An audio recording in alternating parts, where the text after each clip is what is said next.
Alright, we are live. So today we are doing some last preparations before we can start nuclear power.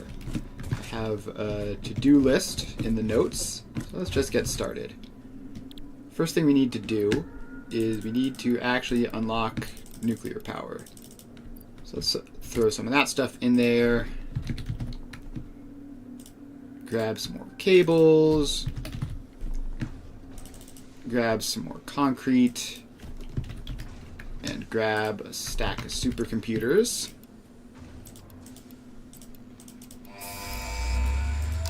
And we launch that off, and we have nuclear power unlocked. Milestone reached. The nuclear And now power immediately, plant produces time to scan dangerous the hard radioactive drives. nuclear waste. Fix It We're gonna need reminds more, you that any extra but limbs resulting from exposure to radiation gotta are also start contracted to scanning work now. on project assembly.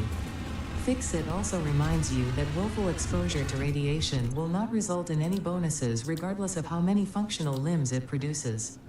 Project part All right. number 7, the magnetic field generator, should enter production as soon as possible. Any unnecessary delays will be noted. Alright, fortunately we have a lot of necessary delays.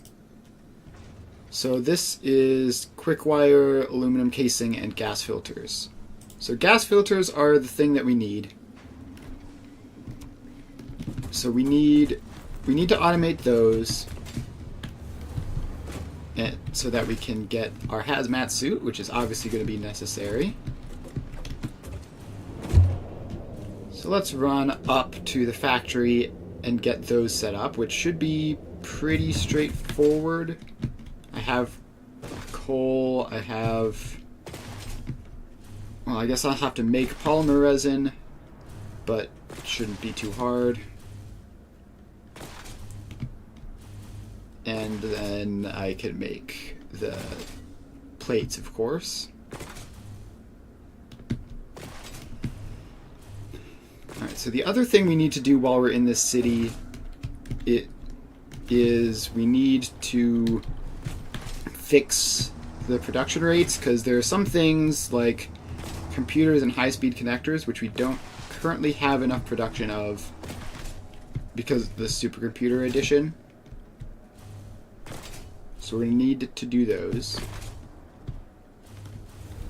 But first, let's get the gas filters automated. So let's head down here to the Blueprint Designer Mark II and load up the box. And where is the entrance? Here it is. Alright, so the first thing we need is, I guess we need to... We don't have a polymer resin source, right? Gas filter. So we need to make fabric, which is polymer resin and water. So the first thing we need to do is make fabric. And then if we can also make coal and iron plates. We're not going to have enough room for the manufacturer for the gas filters and the refineries for the fabric. So let's just make a blueprint for fabric production, which is going to be one of the annoying ones that has 2 outputs because it uses fluid, so it uses canisters. Alright, what am I doing? We need production, packager.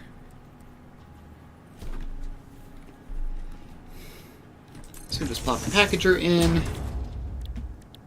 We tell this to unpackage oil. Actually, we need to put the refineries in. The refineries are going to take up that space probably. So let's delete that, head down here. So we have refinery, which is set to make... We need to make polymer resin. And that's going to make heavy oil residue byproduct. Actually, hang on, maybe. Just had an idea. Does the petroleum coke recipe have a polymer resin byproduct that's being sunk? I think it might. Wait, where are we oriented? I need to figure out. Alright, petroleum coke is over this way then. Got turned around a little bit.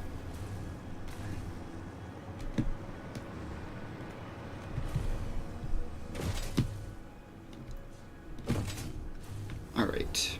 Is there an awesome sink in here with polymer resin? There is. Alright, so what we could do is we can make this an additional output just to get polymer resin for free, because otherwise it's just being wasted. And that is going to be 20 a minute, which should be more than enough.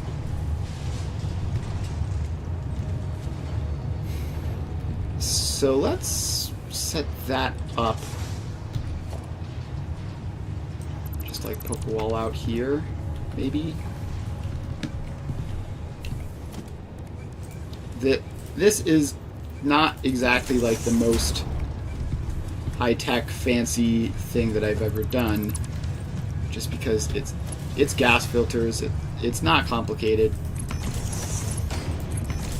So now we are outputting the polymer resin instead of sinking it.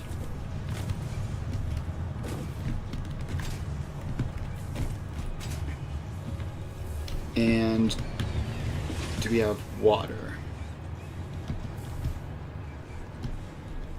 Okay, wait. Is there anything around here that uses water? This just uses oil, right? Yeah, so this just uses oil. So we need to find the water supply, which is over here. Okay, we could put it just in this spot here between the oil and the water and make fabric here. Alright, everything about this particular production line is going to be cursed, but it's for filters, so it's fine. So if we just put a floor tile like there, then we take some water from over there, some polymer resin from over there, we can make our fabric. So let's just build this in place. Like, there's no way I'm going to need more than one set of this. So I'm going to be a little bit lax about this one.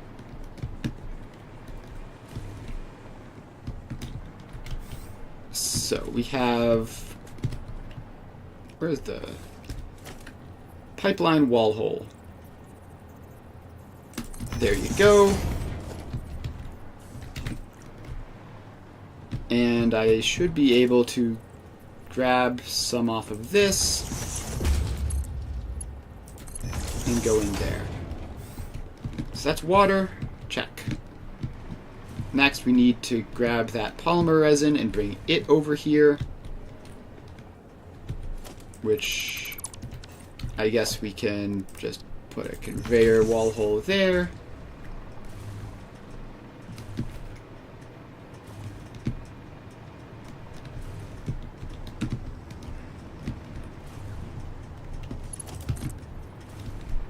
Alright, so this just has to loop around.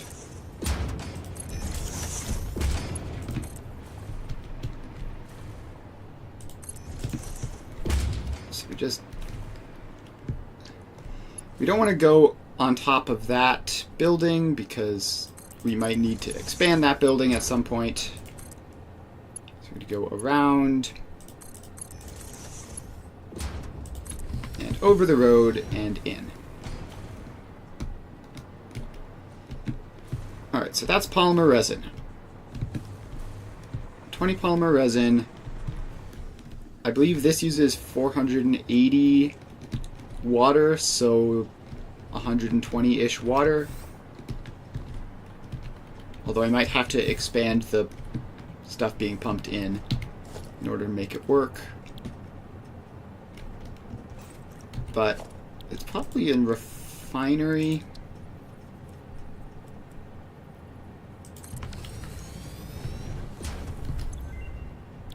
Is fabric in the refinery? It is. Alright, we've also finished the MAM research. So let's keep those going. Electric motor or uranium fuel unit? No idea. Probably gonna be uranium fuel unit. But let's just do another scan. So the refinery is going to have to start down here.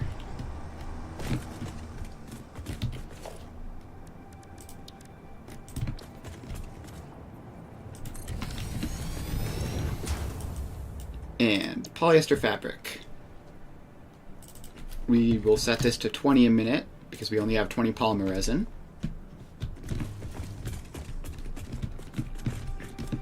So now we need to get this in, and we can fly through the wall holes again because there's an update. So this gets a floor hole, and have to double click to place it.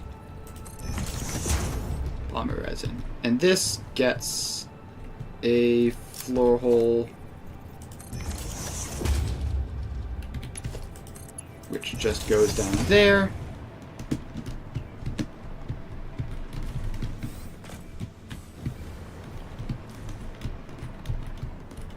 So now we can come down here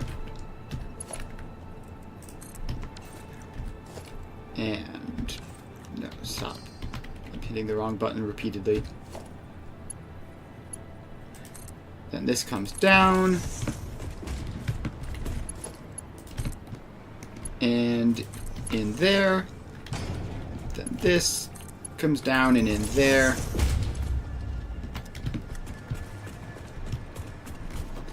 And then the fabric can go out the conventional output, I guess. So we do that. This doesn't have any byproducts. So then that goes into there. Alright, we have a supply of fabric. Once we power this on, of course.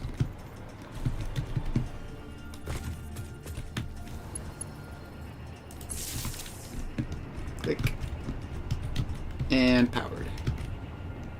I want to get in here just to make sure that it's working. Alright, yep, it is working.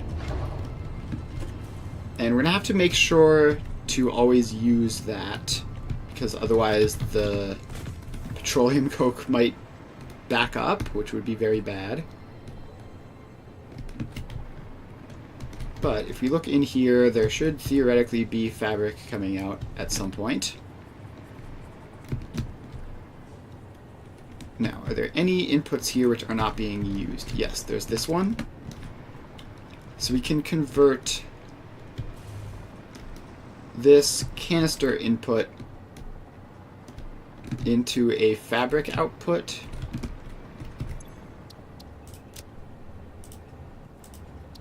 Alright, you are red. You are fabric. And this is output fabric. And it takes from this belt into there.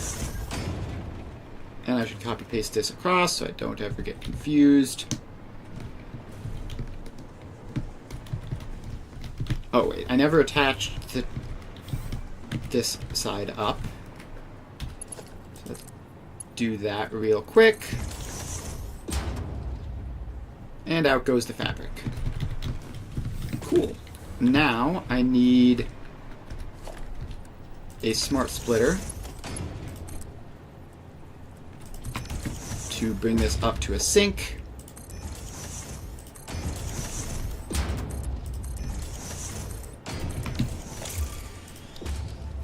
Alright. Awesome sink goes in there. That goes into the awesome sink. And the awesome sink gets powered. And we would say this is right overflow. So if we completely fill up on fabric, then nothing will break. Alright, so now we have a source of fabric.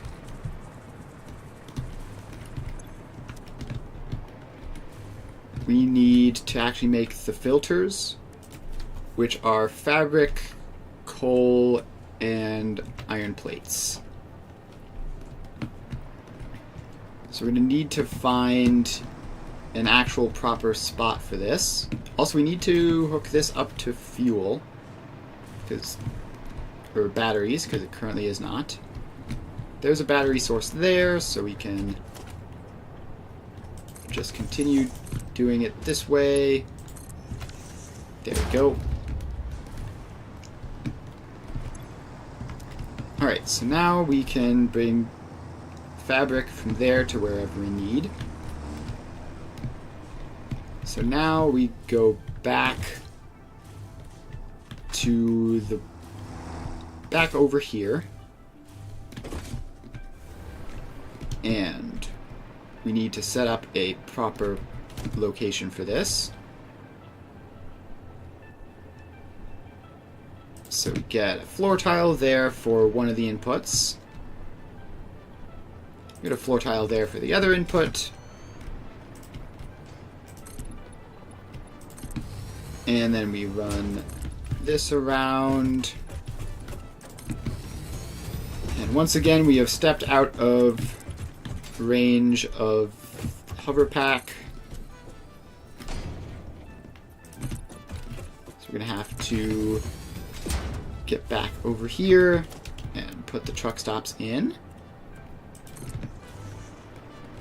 Truck stop 1, truck stop 2.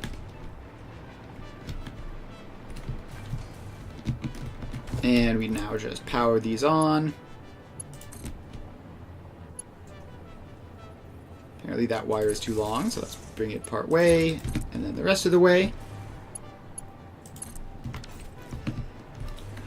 Alright, so these are 2 truck stops for iron, coal, and fabric. How does this not have power? Oh, this whole thing isn't hooked up. Let's do that. Alright, now we can fly. Alright, so now we head back here. And we build up.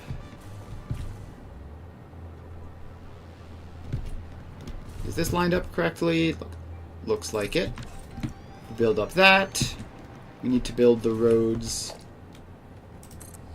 going around it. Road intersection. Road intersection. Road. Alright, now we need to set up the gas mask filter production, which again we're not going to bother blueprinting because you never need more than one of these. Apparently we also need to wait for concrete. So let's head back and find some concrete. Should be on the interface somewhere. There it is. So let's grab a couple stacks of concrete.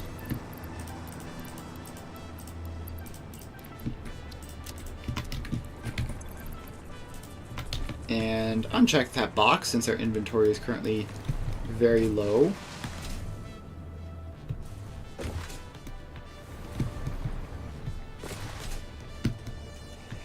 Now we just head over to where we were.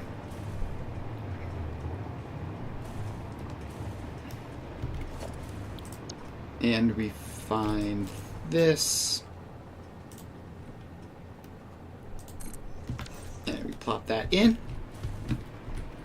So the first thing we need, well, really there are only two things we need. We need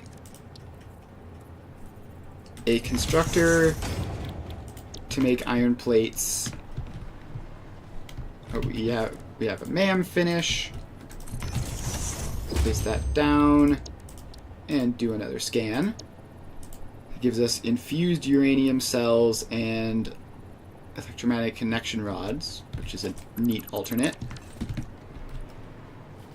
So we need to bring iron ingots into that, and then we need to bring this down to the bottom level. So those are our plates. And then we make the manufacturer.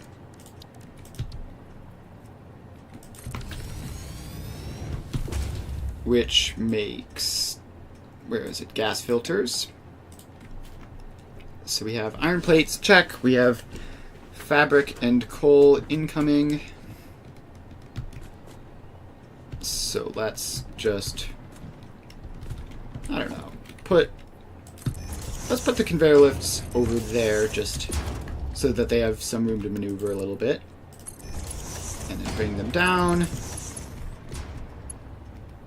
Bring this one down most of the way. And then it loops around that way. And in. Then this one comes out here and in. And this one comes out here and in. That's set to gas filters. Alright, now we should just power these machines on and set up the top half.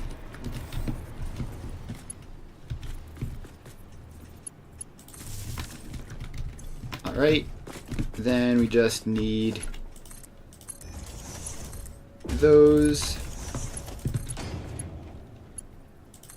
And just do something like that.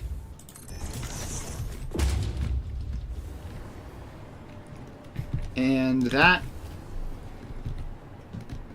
Oh, we need to bring the output out. So let's do that. So we have 20 plates, 20 fabric. So we're going to need to set this. Alright, it only needs 15 of each. That's handy.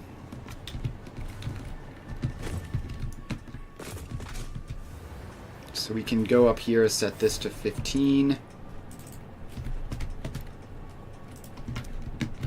And there we go. So iron ingots are the rightmost input. Then we also have coal and fabric.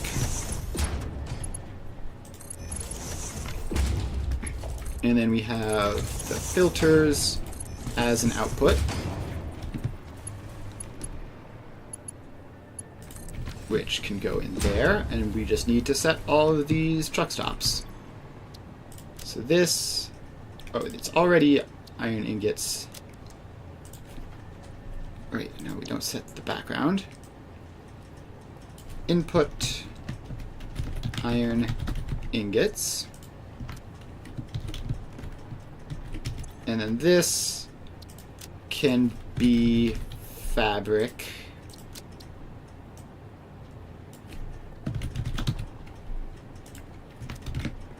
And this can be coal.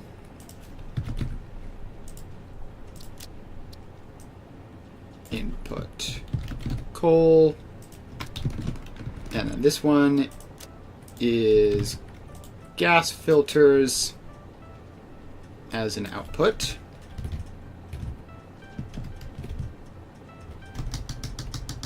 Output gas filters.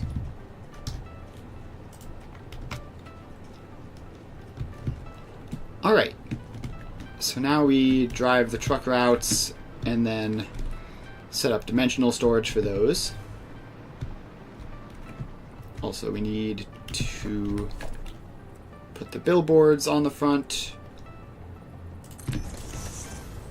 So let's put a couple of those in. The lag spike prevented me from placing the billboard.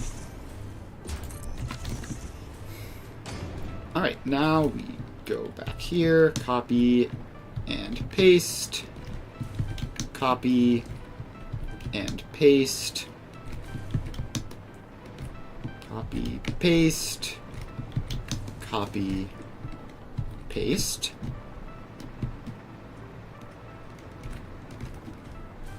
Alright, so we have all that. Now we just drive our truck routes. So iron ingots, coal, and fabric.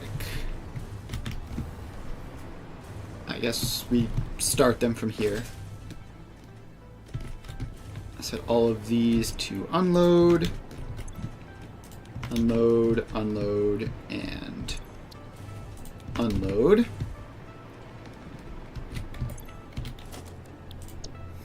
I don't know why I went to blueprints. I just need to place a tractor. And I just realized I need batteries. I don't have any batteries in my inventory currently, so I need to find some place that is actively being fueled. Aha, here's just the battery production plant itself. So let's grab a couple stacks of those.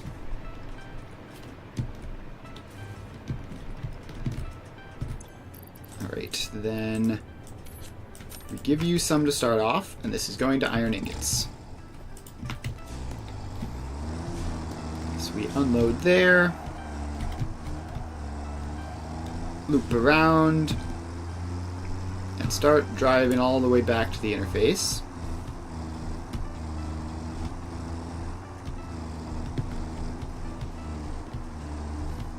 Alright, almost there.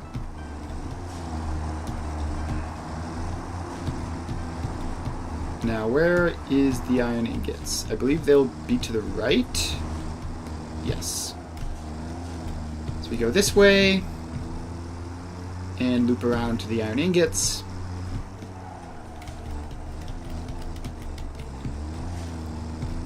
Alright, then we go in there. We load them up. And we need to construct the road and keep driving. Alright, so now we head back. We find our way back to the input. So it should be here. Take a right, do a U-turn.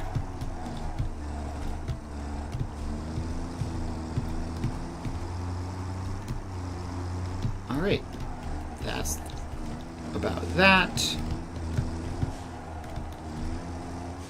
So I do need to head over there and fix the pause while I constructed the road.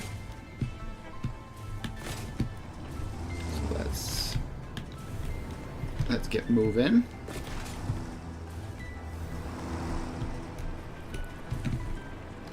And this is being battery powered, so that's fine. We delete the wait node And other than that, everything is the same.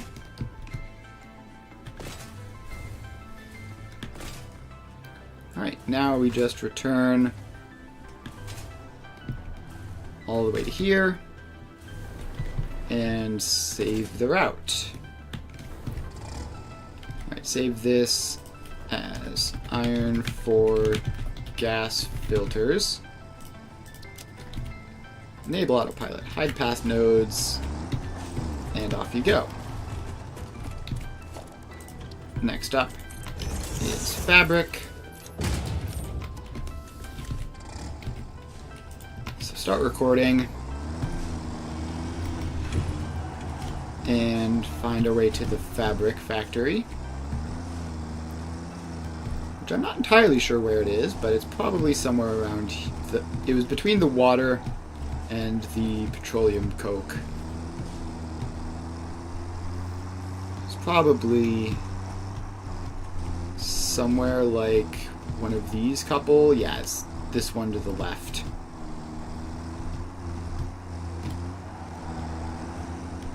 Alright, just barely managed to make that turn with it oncoming traffic and a lag spike, making it a lot harder. So now we make this turn, and we make it to the fabric. So we load up there, and go around and out. And I think that might have been set to unload or something, so we're going to have to check that out, but...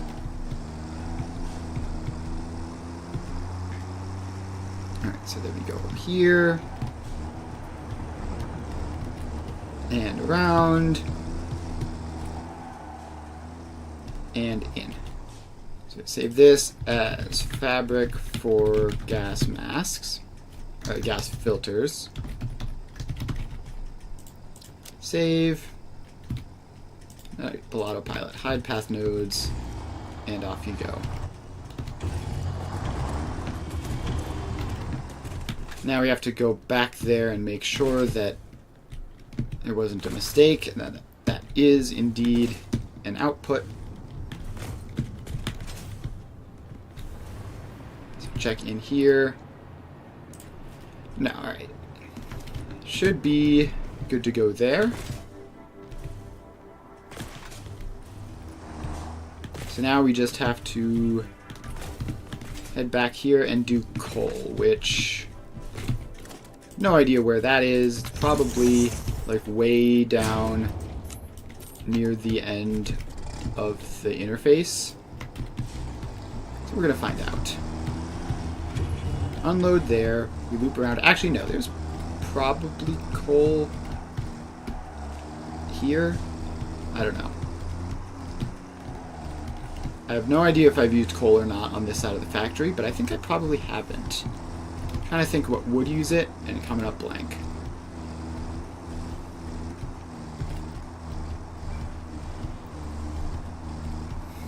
So let's take a left here so that we don't stay on the interface longer than we need to.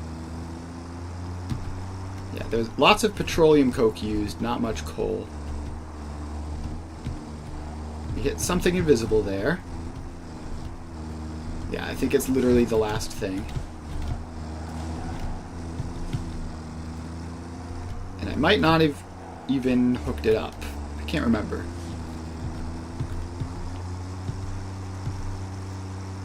So we drive all the way down here. And there's coal. Right, no, it is hooked up, it looks like. Grab some of that. Build the road. And keep driving. I need to build even more road in order to escape from this. So put that in. That's another pause that we're going to have to remove. And then we managed to loop around We just have to make our way all the way back.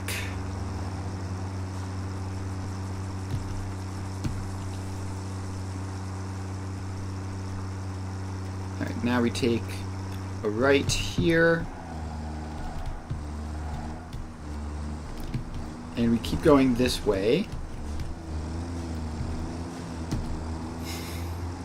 And I believe it is on the furthest possible, as far as we can go. So if we go here,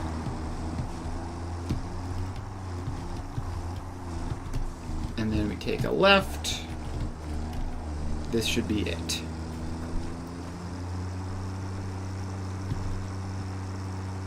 All right. And we go in there. And we need to run all the way over there to remove those pauses.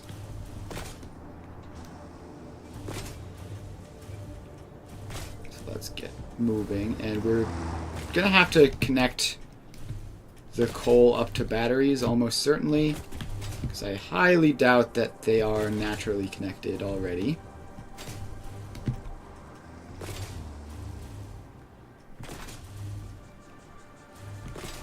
So let's head all the way over here. So here's the first weight node. Get rid of that. Here's the second weight node. Get rid of that. And let's grab some batteries from there and bring them over. Alright, so that is that all set up. We have coal in there, all ready to go. So now we should be able to make our gas filters. Alright, almost didn't make that jump, but we managed to get within range of another power pole quick enough. So now we just head over here, we save the path. And that'll be that.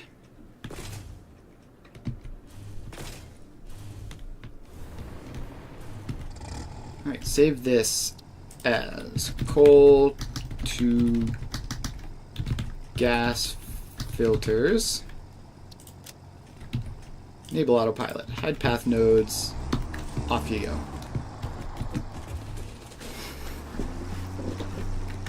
So that... Let's see, the other ones should have showed up by now. There's the iron ingots, the fabric. There might just not be enough fabric for it to do anything. Iron plates being produced.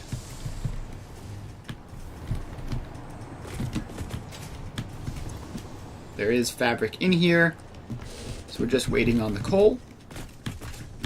And in the meantime, we need to set up the dimensional storage. So let's put this in.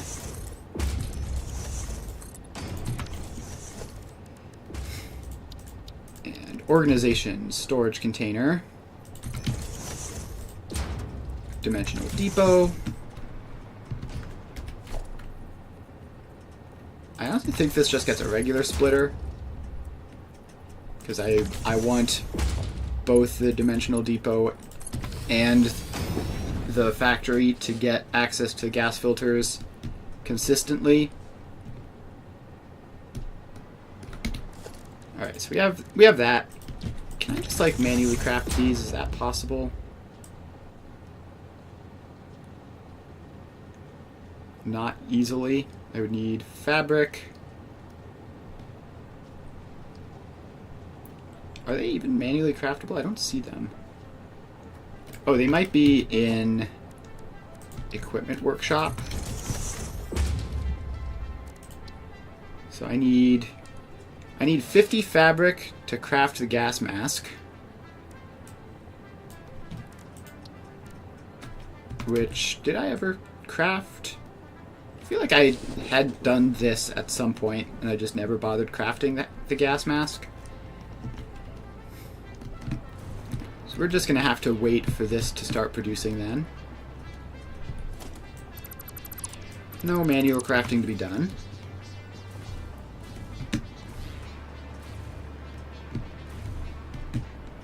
Alright. Every time I see a tractor temporarily paused, I get a fair bit nervous, like, oh gosh, has it broken completely? And so far it seems like the answer is no.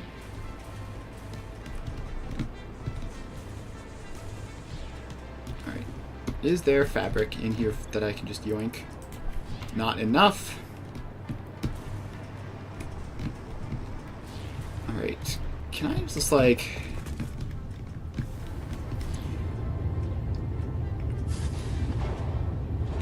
Can I just, like, summer sloop this just briefly so that we get lots of fabric production?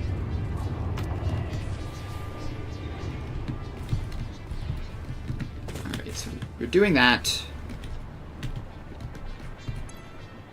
It's still going to be a bit slow. And the coal takes a very long trip, but there should be a huge stockpile of coal there, so it shouldn't be an issue.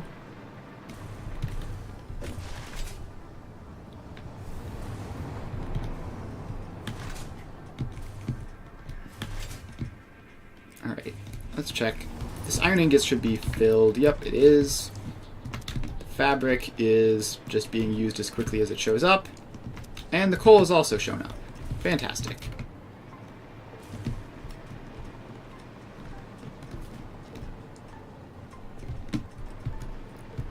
So we're producing twice as much fabric as we need for this, which should be good because we need some to make the gas mask.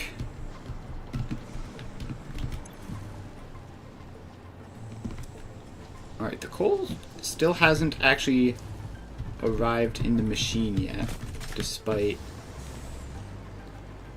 It must have literally just shown up like seconds ago. Yeah, it's going. Alright. Has, I assume by now, another man research must have finished. Yep. Alright, we get a supercomputer alt recipe and nothing else. So it looks like these are our options. I guess let's take the nuclear power adjacent one. And both of these are nuclear power adjacent. So let's take one. And then... Alright, we rescanned that and didn't get anything for it. I guess there's no reason not to take that then.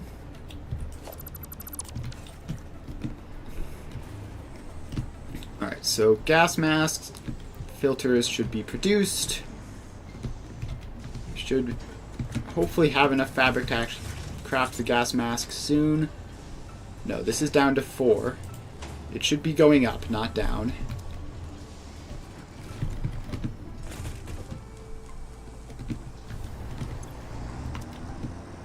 Where is our fabric supply? Is it just on a tractor somewhere? I guess our entire fabric supply is just not quite showed up yet.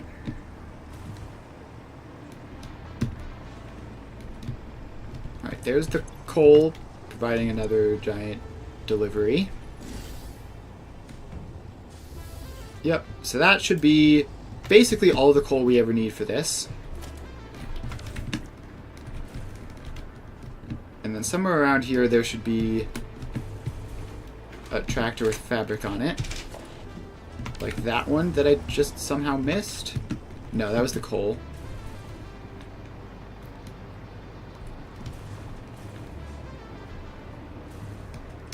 Where are...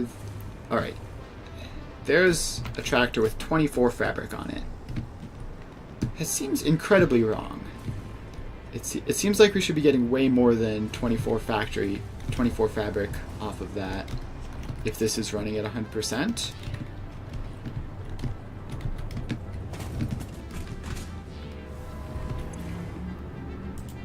It is not.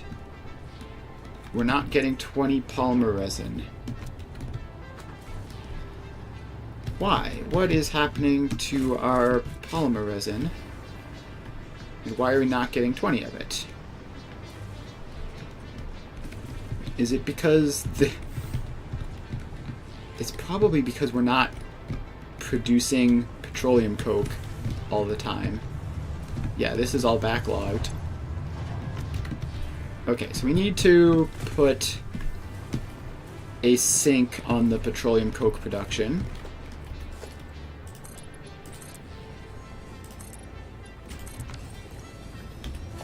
So let's do that. Awesome sink. Smart splitter. Right overflow.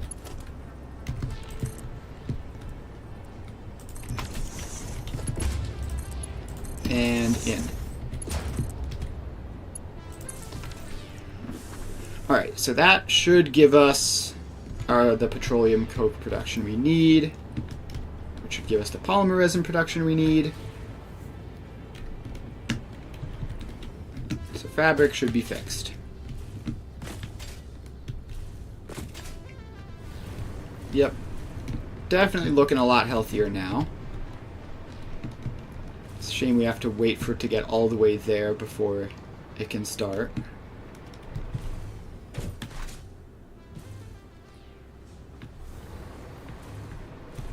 Alright, well, we have that. Do we have any gas filters at all? There should be some gas filters that have been produced. Because there was some fabric in there. Did I not attach the output up? Yeah, that's what happened. I did not attach the output up to anything in particular. So let's get this coming around there. That needs to be a belt that goes back there. Alright. Is it just me, or are these gas filters tiny? Are they normally this small? I guess I've probably never seen them on a belt. At least not paid too close attention. It does seem quite small.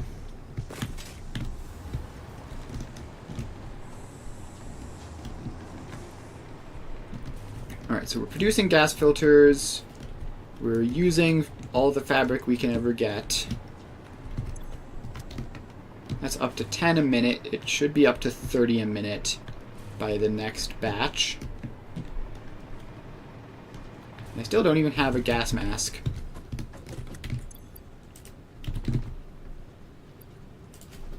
What are these things even called?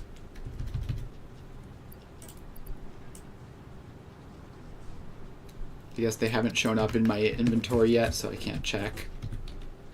They are called gas filters. Okay. For some reason I thought they might not be called that, but... Right, yep. Here comes the first batch. Still need the fabric. We also need 50 of these things in order to make the hazmat suit. And also quick wire and aluminum casings. Make sure I have a stack or two of those. And then the next thing... So the next thing we can do is we're just going to let that run for a bit. The next thing we need to do is fix production rates for computers, high-speed connectors, and plastic. So this supercomputer factory has broken the 3 of the 4 things that it uses. So I need to get all the way over there to the place where those things are being produced. I currently have the supercomputer factory turned off just so that we can actually get some production of those things and not completely empty it. but I do want to be able to turn it on so that I have supercomputer production, because I think we need a fair number of them for nuclear power stuff. Alright, so we're over here by computers and high-speed connectors. And gosh, fixing this is going to break some other stuff, isn't it? So computers, if we add a third floor, computers will be positive. So let's do that. Let's find our computer V2 blueprint. Where is that? Computer V2. Blueprint auto connect. And in you go. Alright, so now it should be positive. I have to attach this up to the power line. So we grab that, go down a little bit, and hook that up. And did I just see a yellow light in here? Or is that just green that looks funny? It's just green that looks funny. Okay. Now, where was the output? I've lost the output. It's over here in the most busy corner, as always. Alright, so with that, computers are back to being barely positive. And do we have any stockpile of computers at all? No. Which means that this dimensional storage isn't ever going to fill, which is awkward. So the other thing we need are more high-speed connectors. So we need a second floor of those, which is this one. Yeah, okay. High-speed connectors. Is that this? Yes. And we need to wait for iron plates. Alright, iron plates, please show up. Thank you. Pop that in. And power it up. So we go in here. Find the power pole. You bring it down to here. Where is the power pole in this? Why does this not have a power pole? All right, there it is.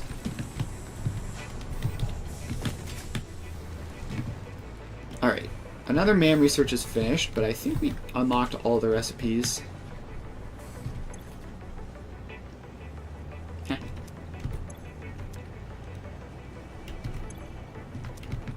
Is this just completely wrong?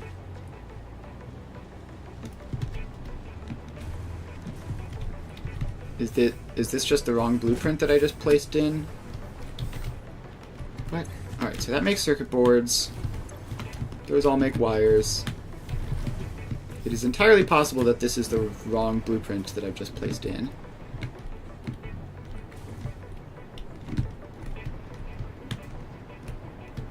So then... what the heck? The bottom floor is definitely taking plastic and deuterium on the right, too.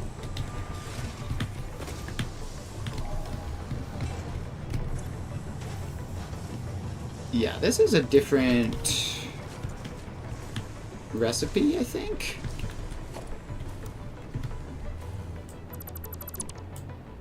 Let's take that out.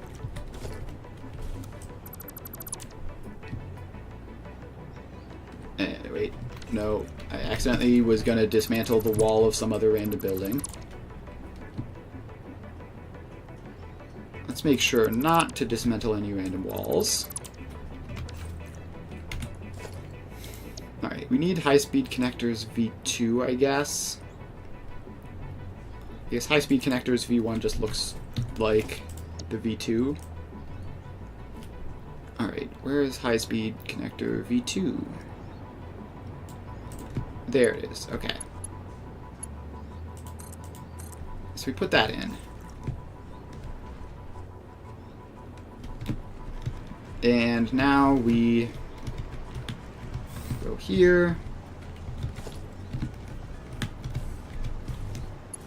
We find the power pole. Wait, there's a power pole right next to the wall.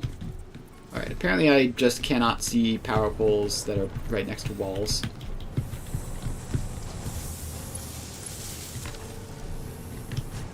Alright, now that should be working.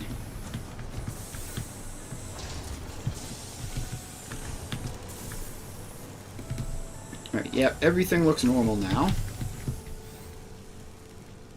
So, high-speed connectors, we can set that to be 2. 2 floors of high-speed connectors.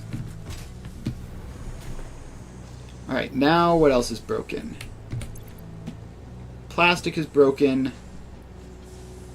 And Caterium ingots is broken. Yeah, so we need more plastic and more Caterium ingots. Alright, so Caterium ingots is this thing over here. And I just know for a fact that this is going to like continue to cascade and like water is going to break or fuel is going to break. And so this is the Caterium ingots tower. Go all the way up to the very top. Caterium, or it'd be pure Caterium V2.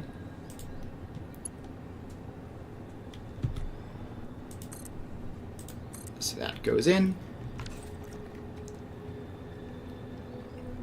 And up it goes.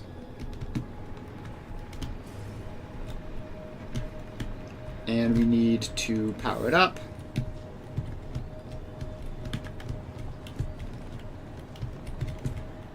So we take that power line, we bring it down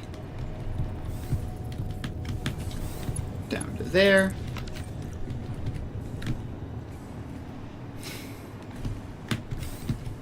Now we just have to check to see if this is working.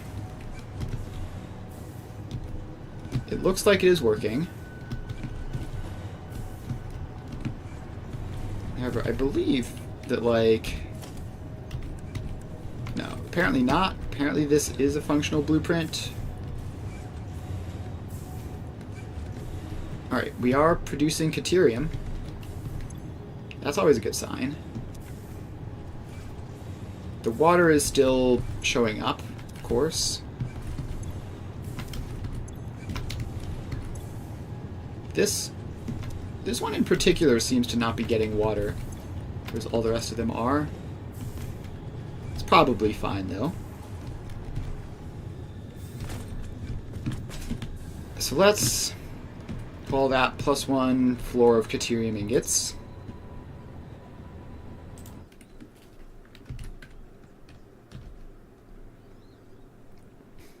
Alright.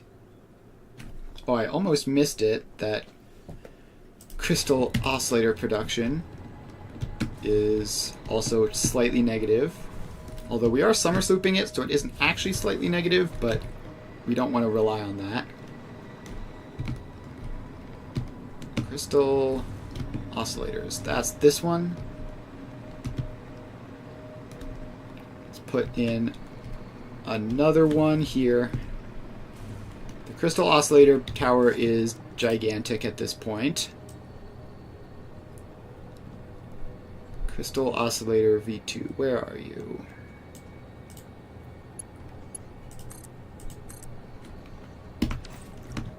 Alright, pop that in. We can power it up. Let's grab power pole from there. And bring it up here. And everything looks normal. So that's always a good sign. So let's make that 5 floors of crystal oscillators.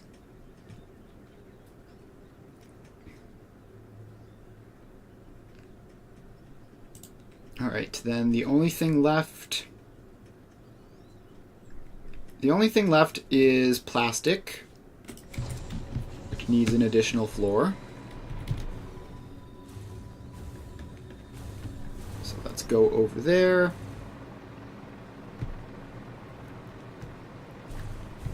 Alright. And don't fly too far away from the nearest building. Alright, plastic V2, plastic V2. Or is it recycled plastic V2? Is that what I called it? Alright. We need encased industrial beams again. Because we always need encased industrial beams. So we're going to wait on that. In the meantime, apparently no gas filters have made it into the dimensional storage, which is highly suspicious. We're going to have to go and check on that.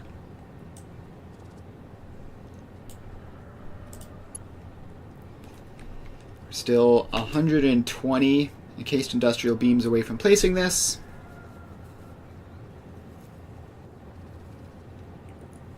I really, really wish there were an easy way to upgrade just like all of the belts ever to Mark V so that this wasn't a problem constantly.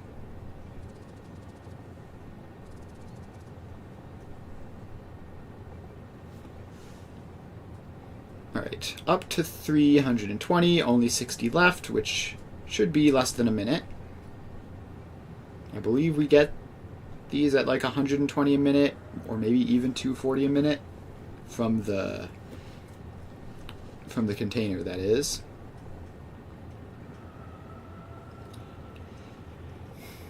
Our actual encased industrial beam production is quite low because we removed the summer sloops and power shards from it once we unlocked Mark V. Alright, recycled plastic. Another floor in.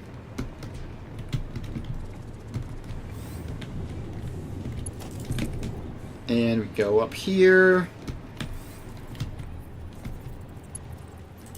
Pop that in. And recycled plastic. Plastic, plastic, plastic. You get a fourth floor. Alright. Somewhat as expected, we are now short of packaged fuel. So let's go over here and do that. Although we're going to have to wait for even more encased industrial beams.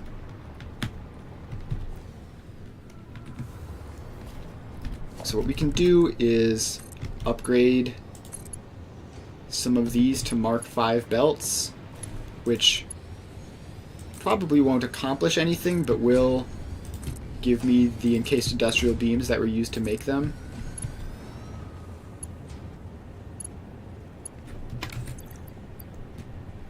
See, I have a couple hundred in my inventory now.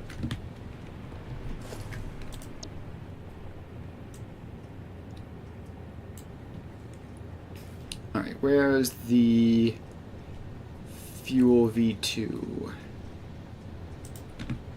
Yep, we need to manually connect this up externally because I was lazy when I made it. Plop that in.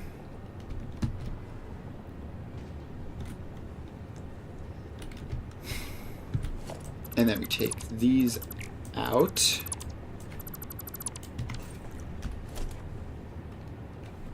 And lift them up as far as it'll go.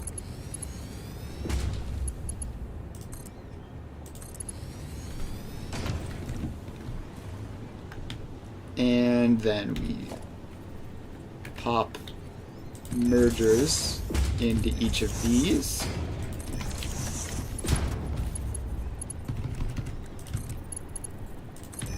And belt them in. Huh. Alright. That's that. Now we bring the power down. So it's all hooked up. And now we should see this start to do something. Alright, yep, looks like things are happening. Make that 6 floors of packaged fuel.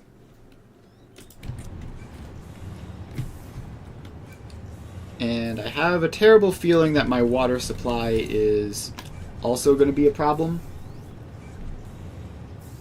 But packaged water looks fine. Although that might just be because some of the packaged water is being produced over on the other side of the factory, but can't actually reach it into here.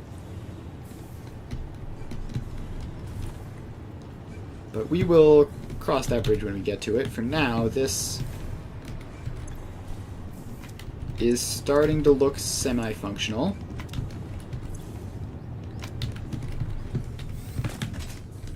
Wait, actually, I think I remember there being a problem with the output of this.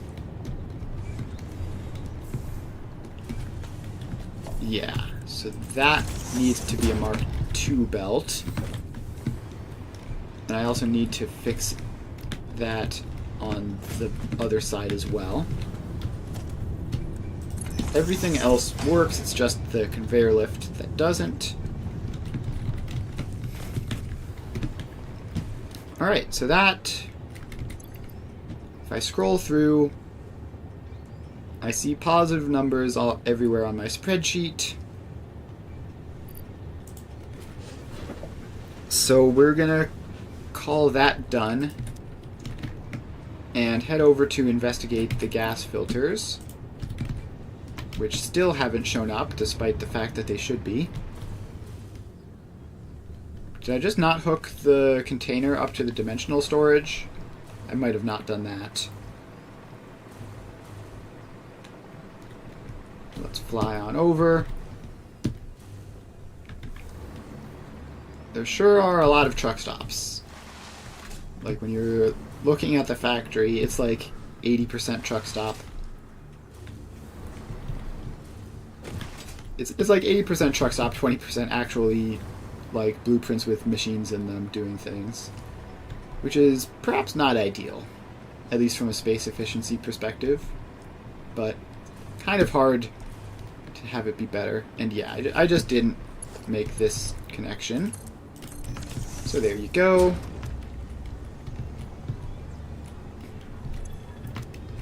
And that should be plenty of gas masks. And I also want to check for some spare fabric. Alright, I just need 50 of this so that I can make a gas mask to use with all these filters with. So let's slap down an equipment workshop. Craft that up. And boom. Gas mask done. Now I have enough gas filters that I can even go and unlock the hazmat suit, which I will then need to craft.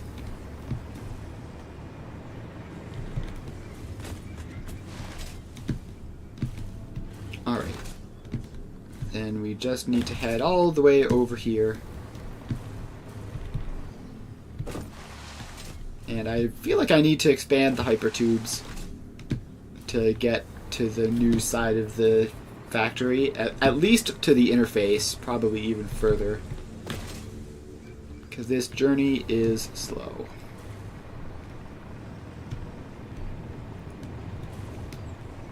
Alright. We're like halfway to the hypertube, which is like halfway to the hub, where we can unlock the hazmat suit. Let's get over there.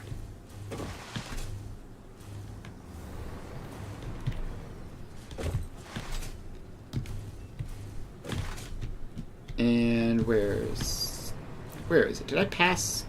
I passed it, of course. It's not the easiest thing to see.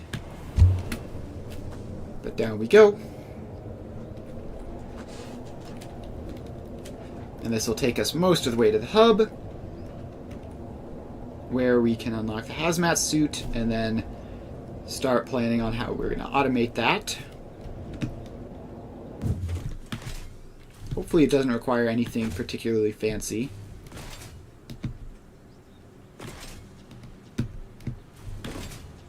Alright. We've made it to the hub. So let's give you 50 of those, 100 of those, 500 of those, and launch.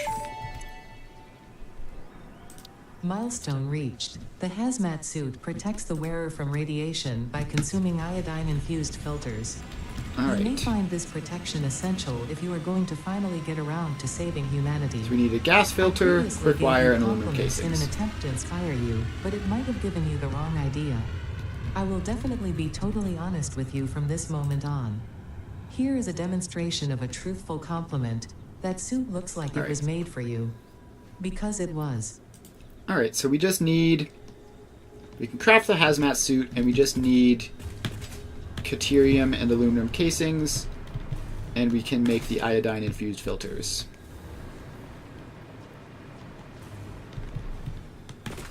So let's get over there. And all the way back to where we were like 5 minutes ago.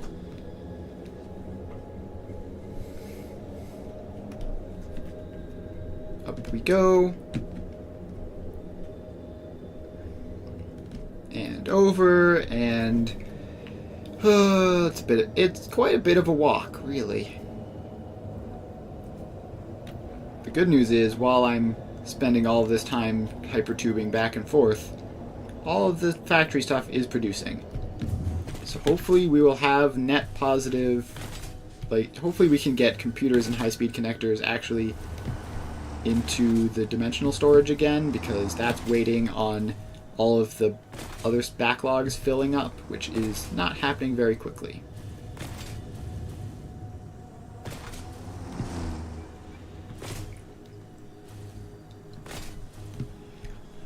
Alright, so we get over here.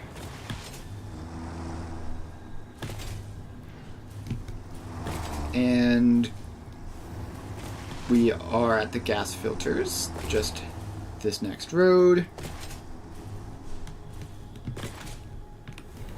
Alright, so those are the gas filters there. We need aluminum casings and deuterium ingots in addition to the gas filters, which is going to require an additional truck stop. And then I guess we could just like push this road back a little bit. Or no, we could just go across the road. Yeah, let's set up over here. So we get a floor tile. Actually, I've been doing it so that they're aligned on this side. So we have a floor tile there. Floor tile there. That goes out and around. That goes out. The road goes up. Alright. We are currently out of range of power, so let's go find... Let's put a truck stop in. How about there? Actually, we can have it faced this way, because this is just going to be a 2x1.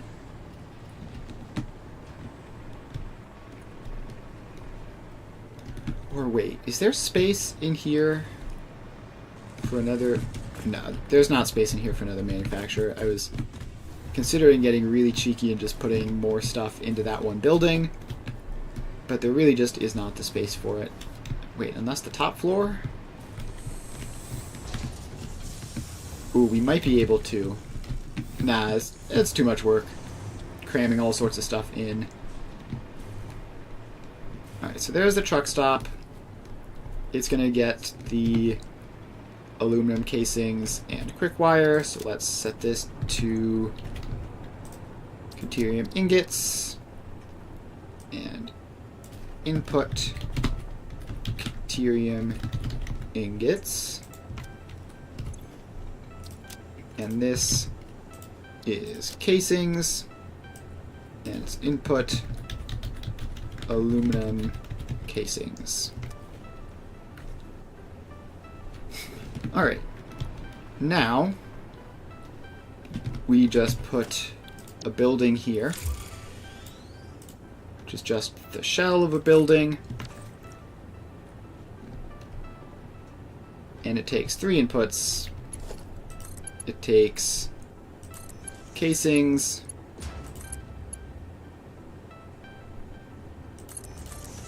it takes quick wire. Quick wire being the second one is a bit weird, but not really a problem. And it takes gas filters, which I don't know why I just did that. Doesn't matter, not using that one. I guess we can split off of this. Alright, definitely nothing weird going on there at all.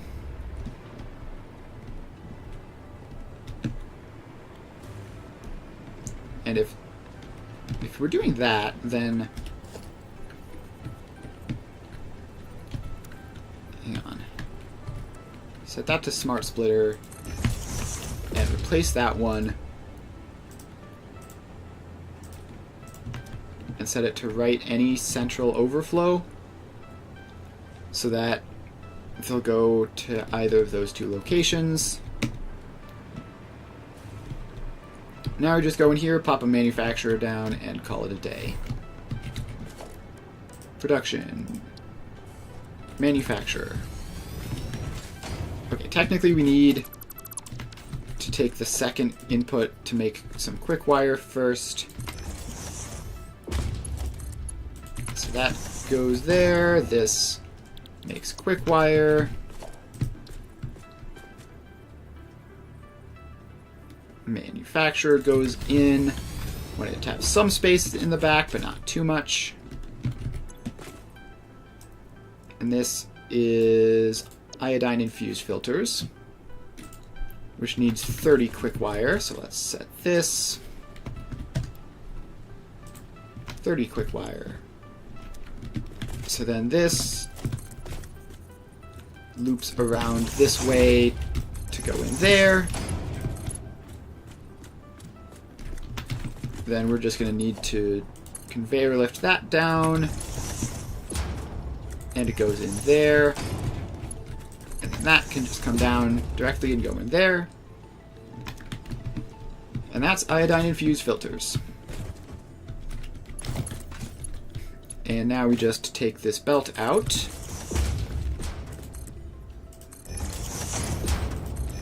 And in there.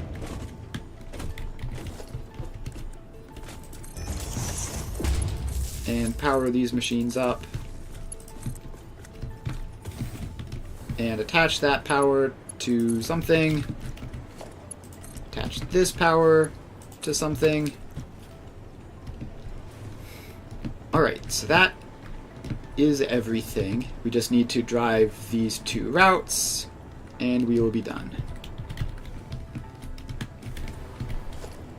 So, transport, tractor. Just making sure that this is all accessible. Give that some fuel. And we go there. Now what even is this? Is this deuterium? Yes, deuterium ingots. So we need to get down to the interface to grab some deuterium. So let's just drive along this way.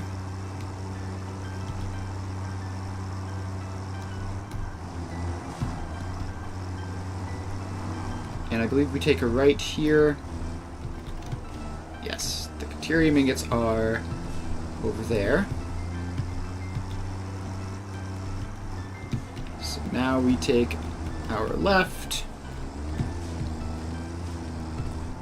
and in, load the tractor up, then we get back out and almost get hit, but barely avoid it. Actually, I think we may have scraped it slightly, but that's fine. Alright, we run into an invisible wall. Thank you, very cool. And then get hit by 2 consecutive tractors, with a third piling on. Alright. Well, that didn't go well. Just like everything went wrong within the space of like 5 seconds, but we're back to normal. I really need to figure out what is causing those stupid invisible walls. Like, it just keeps happening, and there's just no way of, like, foreseeing them or avoiding them that I'm aware of. Wait, was I not recording? I could have sworn I was recording this. Alright, well, that's fine. It was a scuffed recording anyway. Start recording.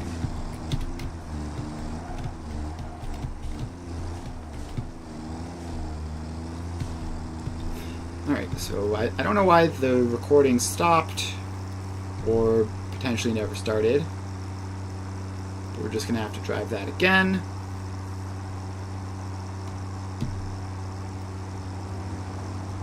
So go all the way down to the interface.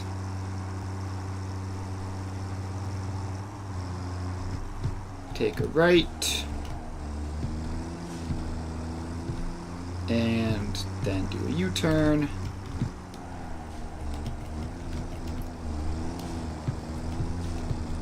And then we go in here. Load the cargo up. And now we just have to get back. Alright, as far as crashes go, that was completely fine. Didn't really mess with us at all to have that crash. So we just keep going.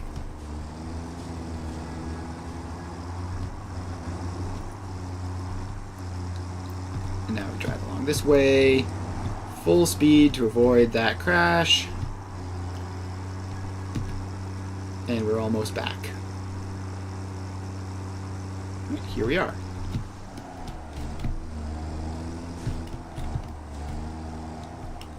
That is deuterium for iodine filters. Save, enable, hide, and send it. You get to unload. Please go. Yep, alright. And also this sign needs to be green. Otherwise it's going to be very confusing. Alright, and this is aluminum casings. Where are the aluminum casings? I have no idea. We're gonna find them. Start recording. Load cargo. And we loop around. And I believe the casings are like to the left-ish of the city. So we're gonna make our way over that way. Left from this point of view anyway. So we make our way over here. Just gonna sort of drive around in this vicinity. I believe it might be on this street. Okay.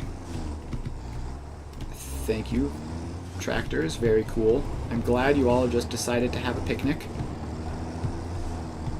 So we're gonna have to try to repair that. Alright, there's the aluminum casings output in front of me though. So we're almost there.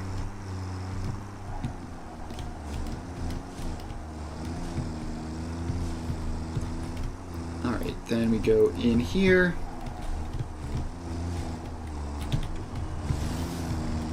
Grab grab some of those. And then we make our way out. And we don't even have to go back through the busy part of the city. We get deposited out over here.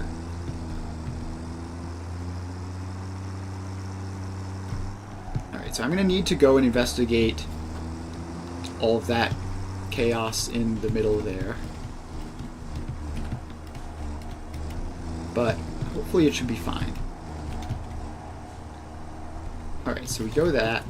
Now we have to run back over here and see if the path gets unusually messed up over here. Okay, that we need to get rid of. We take a bit of a wide turn there, but it's fine. Yeah, I think that's within tolerance, basically. Like, the road is extra wide there, so... Alright, now we save this as casings for iodine filters. Save that. Enable autopilot, hide path nodes, and off you go. Set to unload. Set this. That was already set to unload. Alright, so the Caterium is here.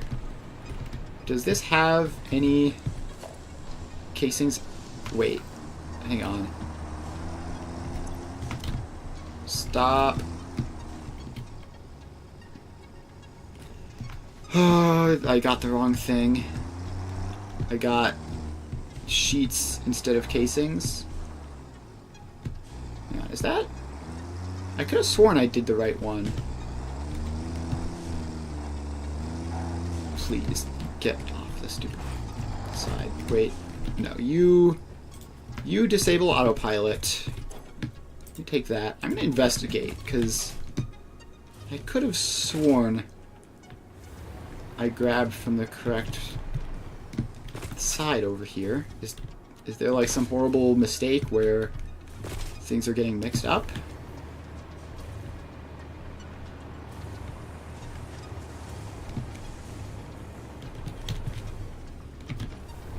Alright, nope, that is all casings, and that is all sheets. I just went into the wrong thing. Annoying. So we're gonna have to go over there and redrive that route. Alright, so let's back this one up. No, not over the edge. Just want to get back to the starting line here. And you didn't deposit anything. Right. Alright. Load path. Delete that. Now get more properly lined up. So you go like that. Start recording. We unload there. Then we loop around. And I have a better route for how to get there now, so this is still fine. So we loop around there.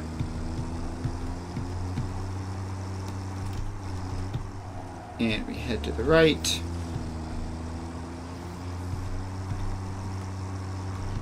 And we head left, so we can stay around here, like behind all of the factories, and thus not get into traffic. So we loop around this way, take a right turn, we get here, we take another right turn,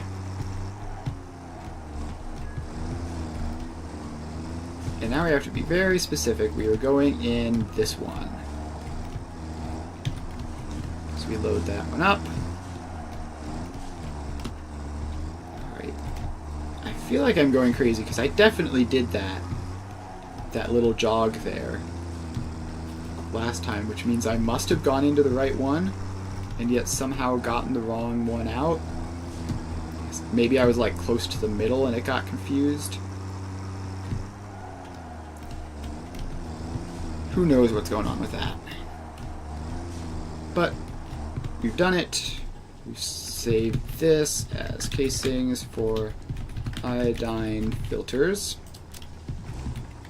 Enable autopilot, hide path nodes, and off you go.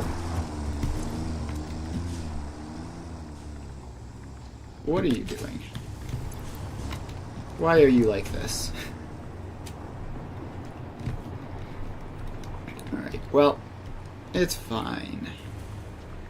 The gas filters are doing their thing. I have basically all the gas filters I'll ever need already in the dimensional storage. Now we just have to wait for the casings to show up. And just because I only need so many of the things, I will throw some casings in there.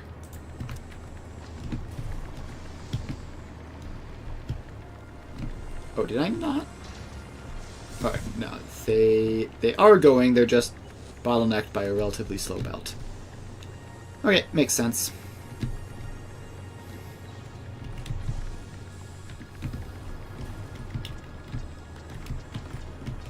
And then I believe this is just outputting the iodine filters to so it's just coming around and up and in there. So it's just the default output, which we need to feed over here and into a sink. Or not a sink. We don't want to sink these because we don't really want to make more than like the bare minimum that we need. So we do that. Dimensional depot on the other side.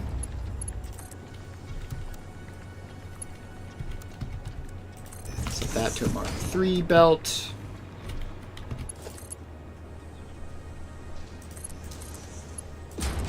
And output. Alright. How fast does this even produce things? It's 3.75 a minute, which is approximately 3.74 more a minute than I am likely to need, but I'm not going to complain about having too much.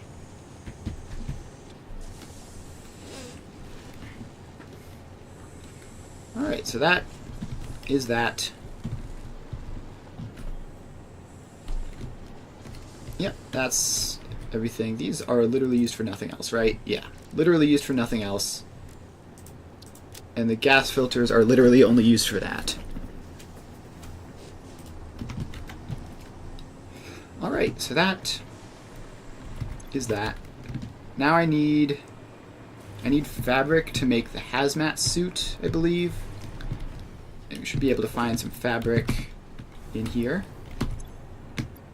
Let's grab just a stack of that. Out here. And craft a hazmat suit. Alright. Hazmat suit crafted. Now we can put that on. And still no iodine filters have made it to the dimensional storage, but here they come now. It's the first one.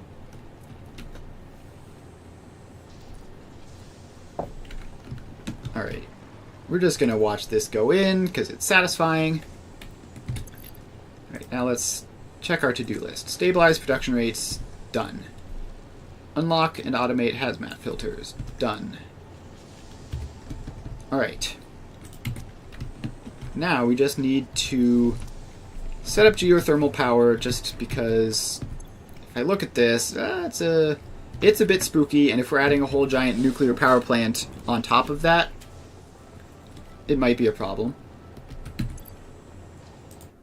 So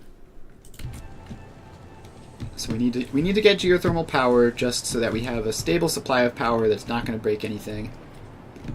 Then we need to find a spot for the nuclear plant. So just to figure out where we're putting it exactly, which will involve figuring out what exactly we need. And I have to find more hard drives in there. I think we might not need to do that because like we've already done a bunch of scanning and gotten to the point where there's nothing more to scan at the moment. So until we get to advanced nuclear powers, I think we don't need more hard drives. That would be nice if true. Let's put down a MAM and check. Alright, MAM.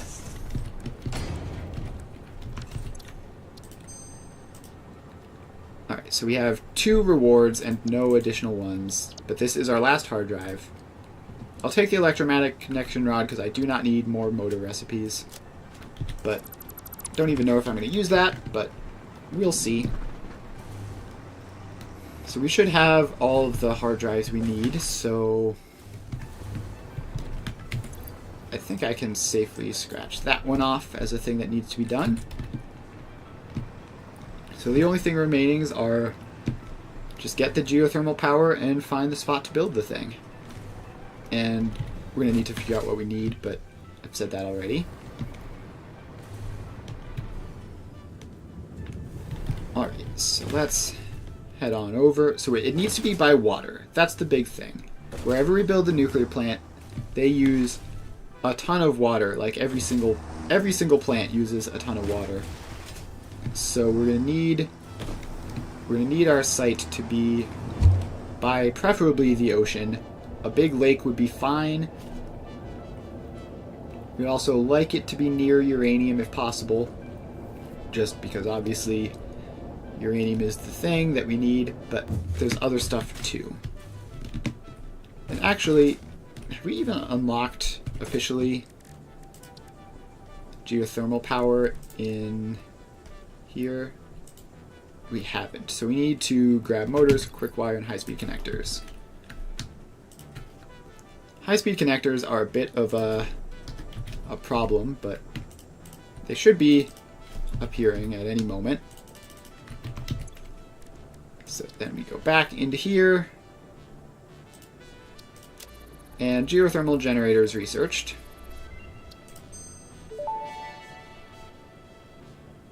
Geothermal generator unlocked. And priority Geysers power added to switch the object researched. scanner.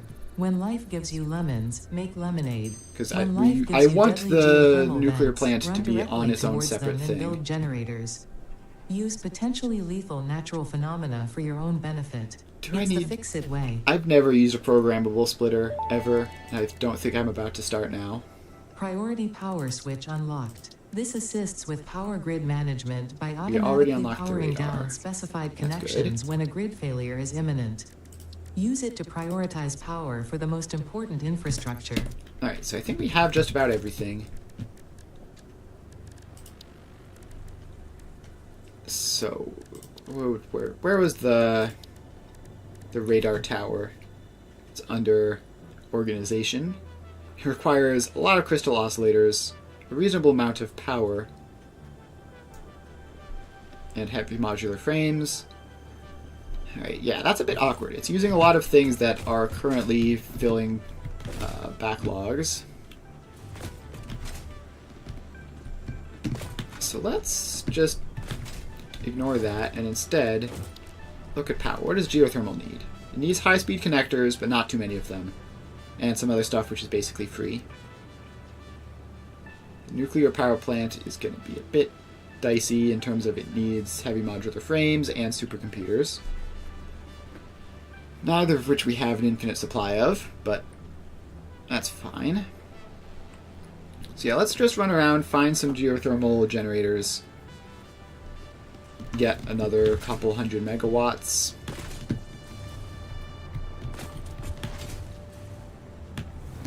And I think I want to set all that up on its own power grid, like the geothermal generators are on a separate grid from the current factory, because we don't need them for our current production, but we will need them for the nuclear production.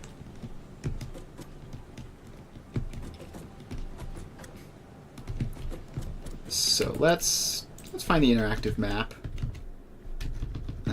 Satisfactorycalculator.com. Interactive map.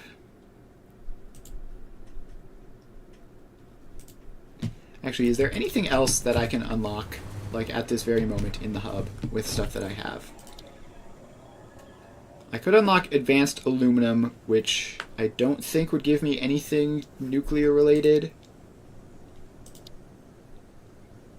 And I can't do that until I have fused frames. I don't know, let's unlock advanced aluminum just because it's relatively free to do. We need an entire supply of that. We need more all-clad sheets. Alright, where's the wire? Let's grab a couple stacks of that. Throw it in. May as well unlock things while you have the ability to unlock them. So otherwise I would have to potentially wait for 15 minutes. The resource well pressurizer and extractor can harvest nitrogen, crude oil, and water from underground wells. Nitrogen, being a gas, does not need pumps for pipeline transportation. Fixit does not process most of your metrics, but I do. According to Fixit predictions, you are exploiting this planet with unexpected efficiency. Unexpected efficiency, They that could sounds always good. struggle to see the true potential of things. Nothing about you is unexpected to me, and therefore you are performing exactly as expected. Interesting. Don't know how to feel about that. Alright. So, let's see here. Where is the...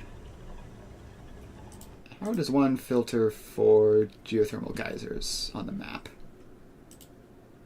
Ah, like that. Okay, do that. We stop filtering for SAM, which I apparently had set up ages ago. Alright, so let's head south. Looks like there are a couple geysers down there for us to grab. And that can be the start of our brand new power grid. We're going to have to switch to the jetpack for this, which is also going to mean restocking on fuel. Oh, and we have filters now, so let's grab some of those. So we do not need to fear gas or radiation.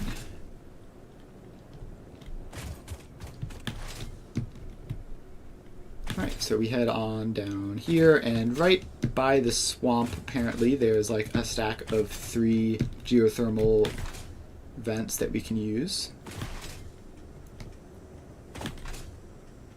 Actually, is that something I can scan for here? Yes, it is. That's handy. I'll do that then, just so that I can see it.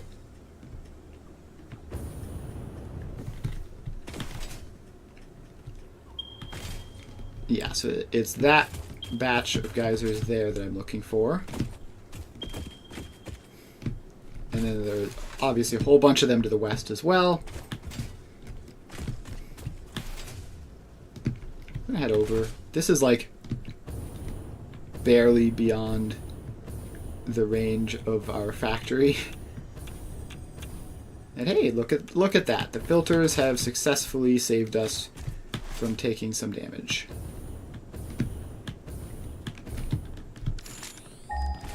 I think I just scanned for iron accidentally.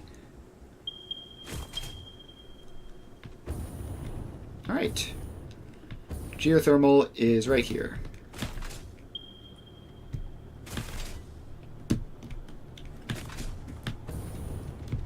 Alright, so let's pop down a generator.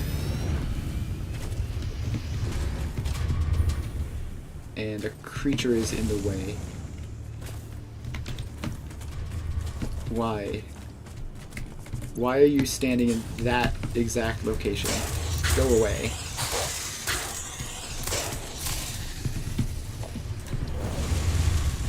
Alright, now it says I'm in the way, so I'm going to have to step back.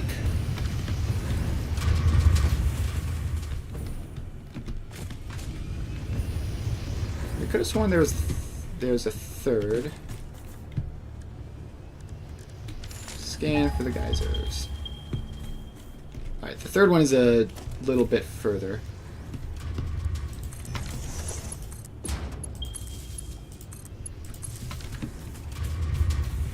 Okay, why is there like a weird musical type thing going on? Is that just the geothermal generators making noise? Alright. And we get another geothermal generator there.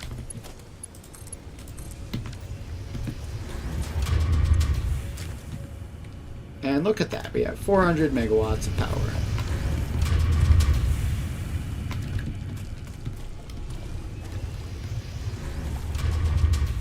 Alright, now we should switch to the big platforms.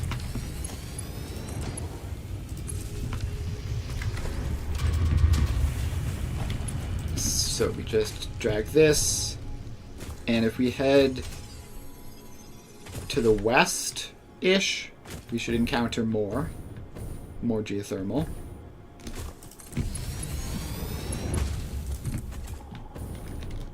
So I can't scan that while in build mode, which is a little bit annoying.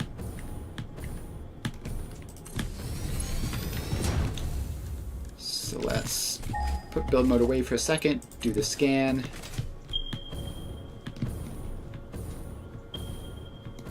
And it's 500 meters this way. Random creature is standing in the way, because of course it is. Don't want to run out of power.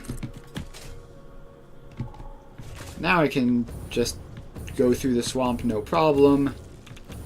The gas means nothing anymore. Alright, can I get up here onto this platform? And do the scan again, so I know where I'm going. It's this way.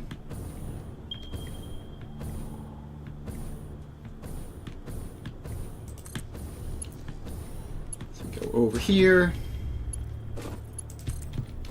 and a little bit further.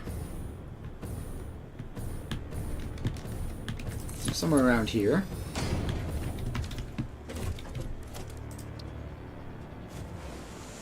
Geothermal generator there. Please, creature, move out of the way. Alright, the creature's moved out of the way.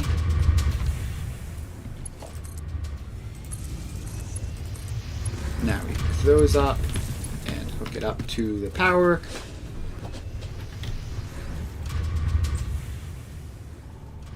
Alright, looks like there's a big patch of pure ones due west of me, so I'm going to head over there.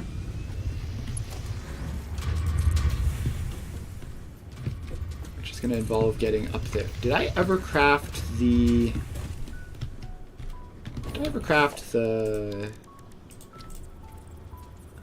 zip line thing? NAM. Caterium. Alright, I can unlock the zip line and craft it, and that'll help me get up easier. Zipline unlocked. I need a When Xeno equipped, Zapper. the zipline facilitates travel along power lines, regardless of whether the line is So powered. let's craft one of those. Based on previous Pioneer events, Fixit Craft the recommends zipline. not using zip lines during thunderstorms and typhoons, or while drinking coffee. Alright. So now we have the zip line, which can help us get up that giant line up there. Just have to do this. And up we go.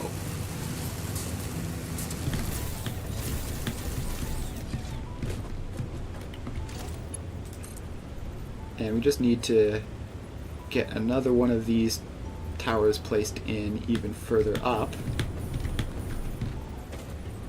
Which doesn't seem... Oh, wait. I can barely get it there. Please. There we go.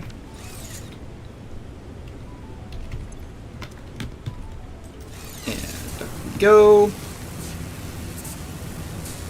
Zip lines are pretty good for gaining height, especially if you're bringing power along with you, like I am. So yeah, we need to get the geysers I'm looking for, like, in there.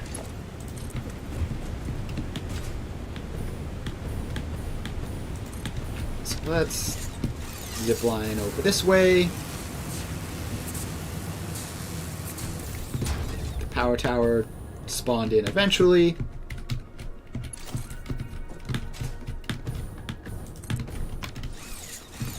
And we just keep taking this along.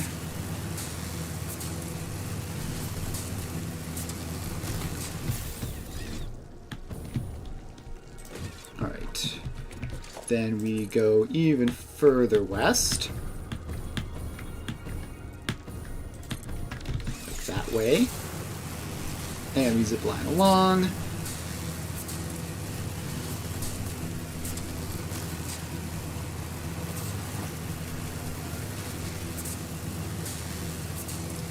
We should be almost in the general vicinity. Like it's there-ish. Let's do the scan. And keep heading west while that scans. Yeah, 800 meters away. Not too bad.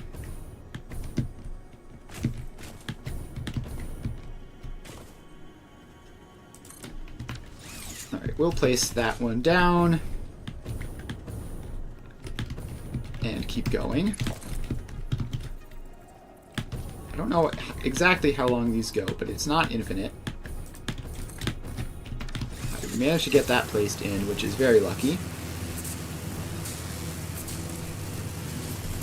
So we go up here.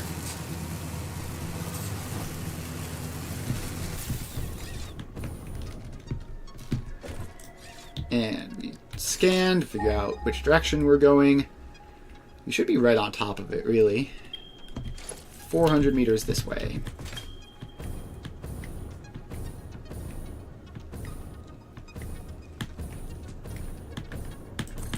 Alright, so place that in. Right on this cliff edge. Now we need to get up this cliff. Which hopefully won't be too hard. Put that in.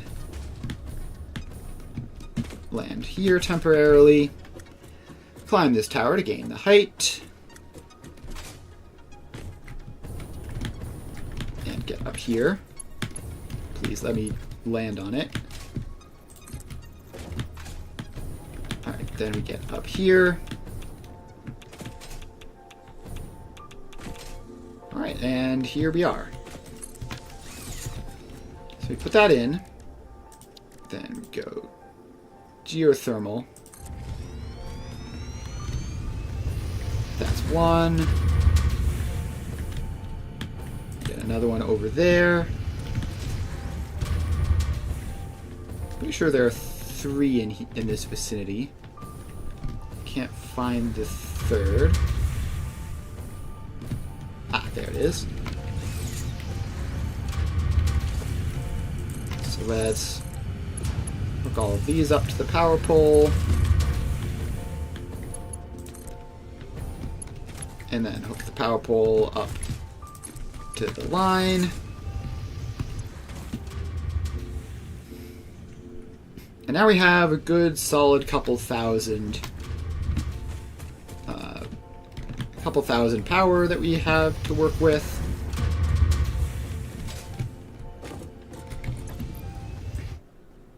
Alright, we could go grab some more geysers, but probably a couple thousand is enough. Let's see here. This is like 200 to 600 per pure geyser. Yeah, so it does oscillate a lot. We're going to need some batteries. But that is I'm going to check off get geothermal power. Alright, now, the last thing we need to do is figure out where we're going to be putting our nuclear plant. So that means figuring out what exactly nuclear plants need. And we're going to be building like a secondary city, sort of. So, nuclear power plant. No, I want to pull it up in the... Alright. How about uranium fuel rod? Actually, no. Let's put down a nuclear power plant and see firsthand what this needs. So it takes uranium fuel rods at 0.2 a minute and outputs waste at some rate, which it doesn't say. Thank you. That's very helpful. And it consumes 240 water a minute. So yeah, we need a huge amount of water. We need uranium fuel rods. So, in order to make uranium fuel rods, we could go encased uranium, encased industrial beams, and electromagnetic control rods. And that would make one. So the second recipe is twice as, well, it's twice as much uranium for 3 times as much fuel rods. And similarly with electromagnetic control rods, you're getting a good rate there. And then instead of encased industrial beams, you're using crystal oscillators and rotors. Alright, this does seem to be more efficient in numerous ways. Like, I have to imagine the uranium will be at least somewhat of a bottleneck.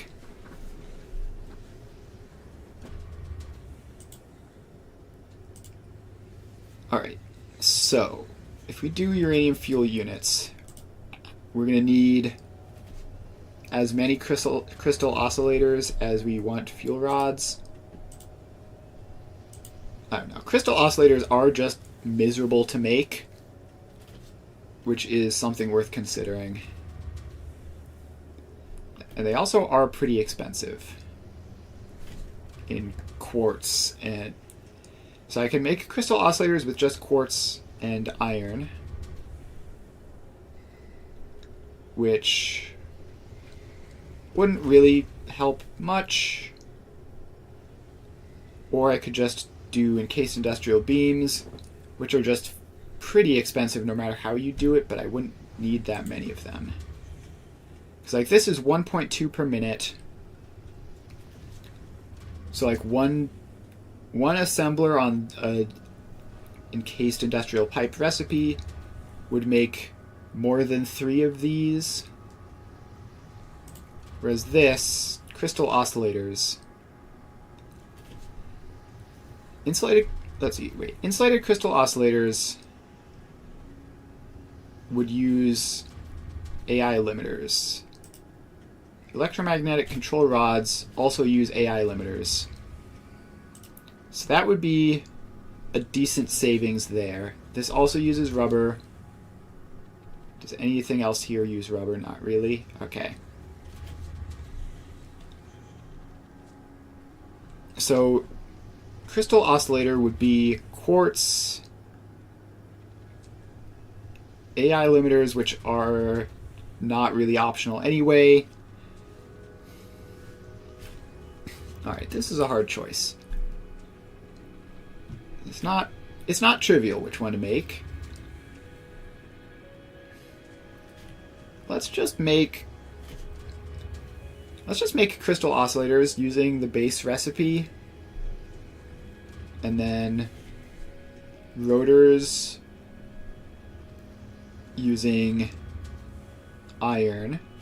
So this would be quartz. So these two would both be just quartz and iron. Then this one would still require AI limiters. So AI limiters our deuterium and copper.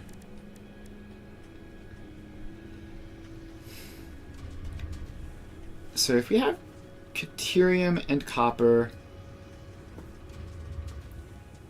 then we could make stators using either recipes, and the control rods themselves would be fine.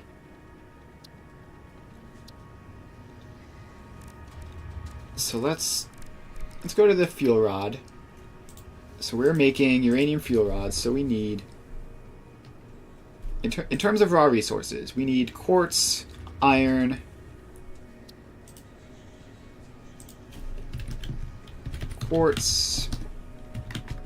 and iron, and that handles those two. Then we need, for this, we need deuterium and copper. Deuterium, copper, and steel for the pipes. Why is it like that? Quartz, iron, deuterium, copper. Alright, what if I put this into the public notes section instead? Is it visible? It is visible.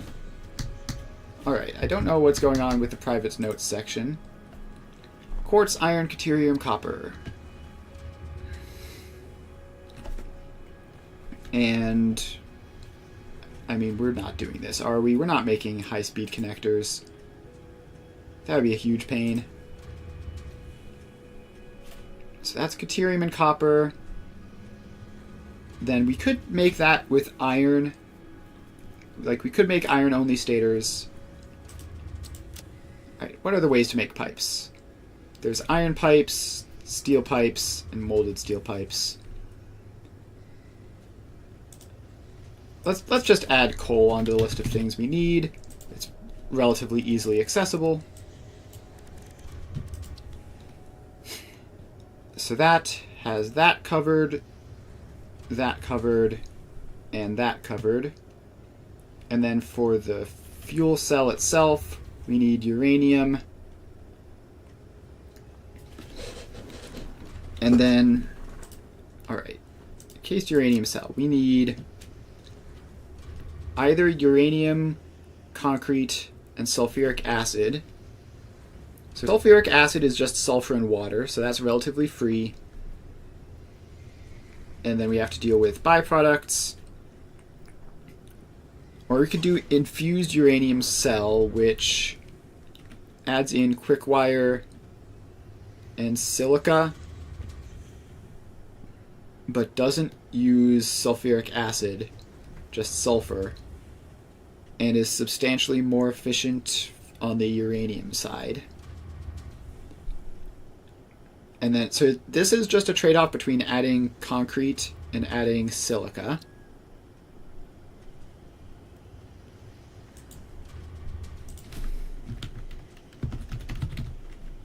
So let's add silica and do infused uranium cells. It also, to the extent that it matters, right? So this produces 20 of those a minute. This uses 20 of them a minute. So it's a slightly more convenient chain as opposed to this being 25. Again, not really a huge deal, but worth noting. And then silica is just quartz, which we already have.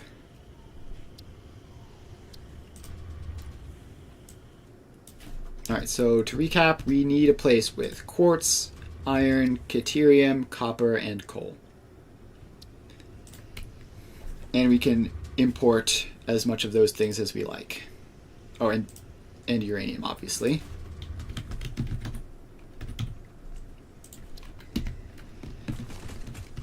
Alright, so we can import those.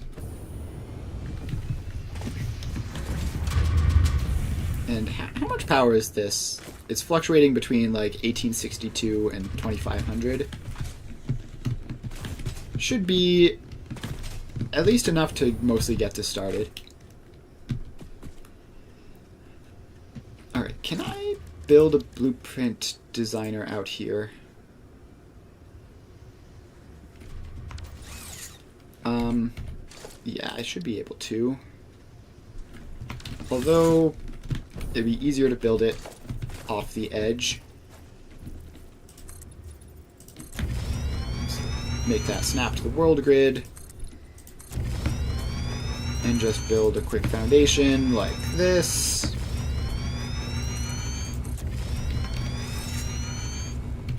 Alright. Blueprint Designer Mark II. Apparently we need even more space. Give me another one there. And another one there. Alright, Blueprint Designer Mark II. So, I think we work backwards on this. So the last production step is we combine rotors, crystal oscillators, electromagnetic control rods, and encased uranium cells.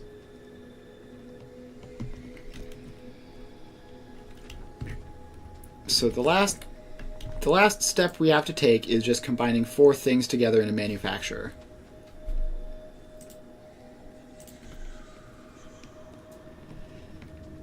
So let's set that up, and this would give us the fuel for 3 power plants. How much does a nuclear plant actually make? 2,500 megawatts. Pretty solid quantity. So if we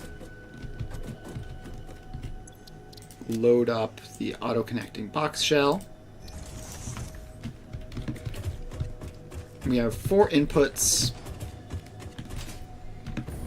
Although if we can make the rotors in this, it would simplify things slightly. Not hugely, but slightly.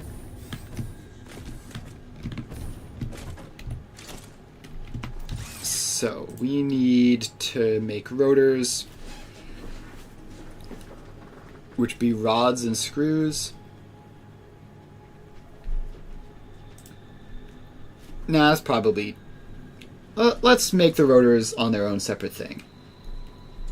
So this is the final production. So we're going to be taking in all of the things and just putting them together here. So this blueprint is literally just going to be the manufacturer.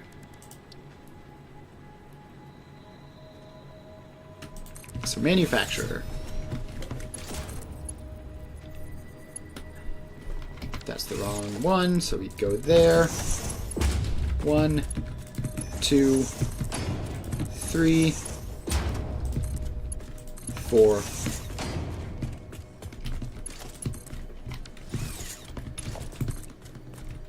And this leads to the output. Alright, and that's uranium fuel units. So this would be the final step, basically, once we make those 4 things. Would be one of these, which makes 0.6 fuel rods per minute, which would then feed into our power plant.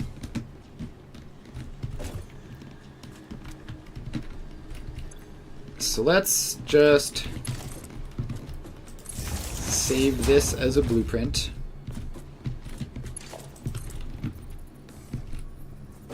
Wait, we don't have to connect it out to anything. We have all of this extra space. We could make the rotors in here. But I'm not going to. I like having just the clean, easy, single manufacturer blueprint. Makes it a bit nicer. So let's drop down and save this.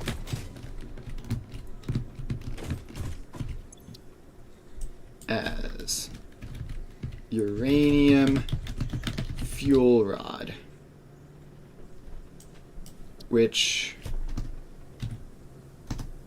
Hang on, can I pull up this? Yes, it's 20 encased uranium cells, 2 electromagnetic control rods, 0.6 crystal oscillators, and 2 rotors.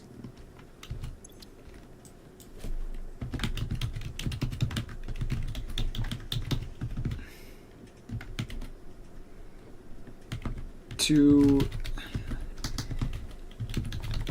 I can't remember if this is right or not. 6 crystal oscillators and 2 rotors to 0.6 uranium fuel rods. Right, I need to rename this. Uranium fuel rods. Save that blueprint. And was I correct on the numbers?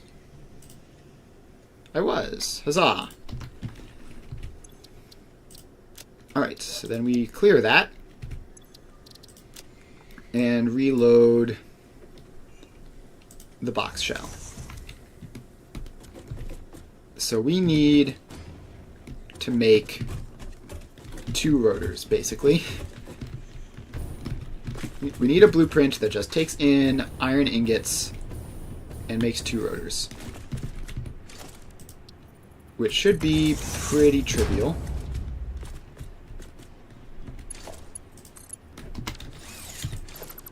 So let's move this constructor back a little bit. Feed that in. Actually, how do you make rotors in this game? So you could go steel rotors or copper rotors. Either of those would make sense. Actually, let's do a fun little math project. If we do steel rotors, how much would that save in terms of iron? I guess it probably doesn't matter. Iron is probably not the bottleneck, if I had to guess. It might be, but it probably isn't. So let's just do base rotor recipe, probably. Unless one of these really speaks out to me, like we could do deuterium wire and iron pipes. So wait, if we did iron wire, iron pipes for this recipe, so then we need 30. No, we need to set this target to 2. So we need 12 wire, 4 pipes. So 12 wire with iron wire would be 6.667 iron. Plus the pipe recipe. And we need 4. So it'll be 16 iron. So that's like 24-ish. 24.6 iron. And then the alternative for making rotors is, I guess we could do copper sheets, but I don't want to do that. The base recipe, which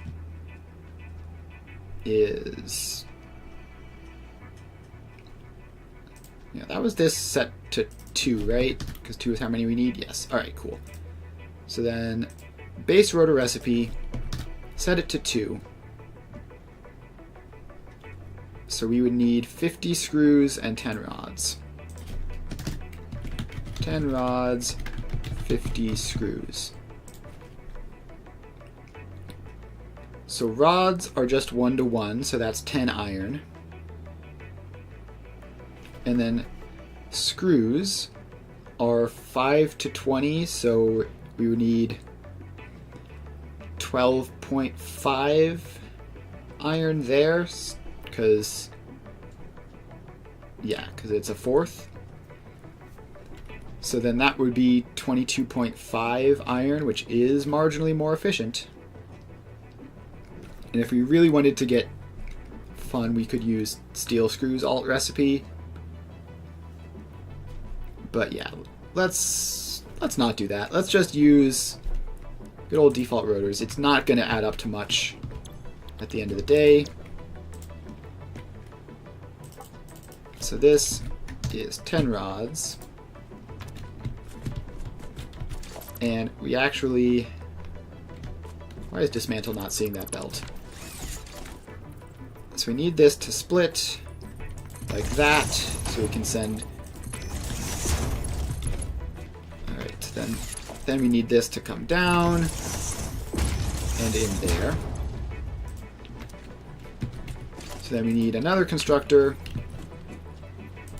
which goes there and makes cast screws with the remains of the iron.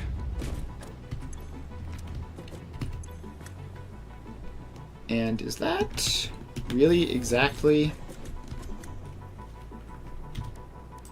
rotors?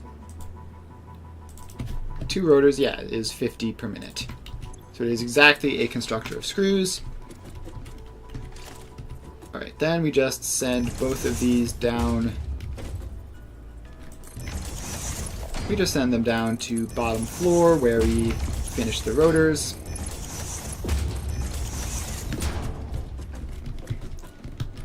And make sure that all this stuff is powered up. And go down to bottom floor, where we pop a power pole and an assembler. So if we do that, does that line up nicely? I think it does. So we do that, then that just feeds into there.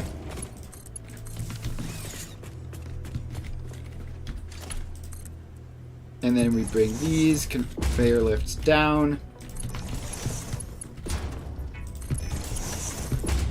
And they go in. And this is set to make rotors at 2 a minute. Alright. And everything is attached to power. We just need to attach this to the output.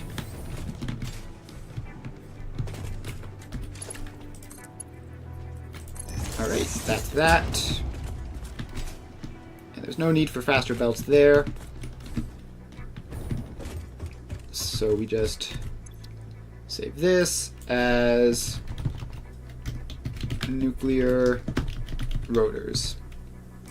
So it's 22.5 iron ingots to 2 rotors. I can save that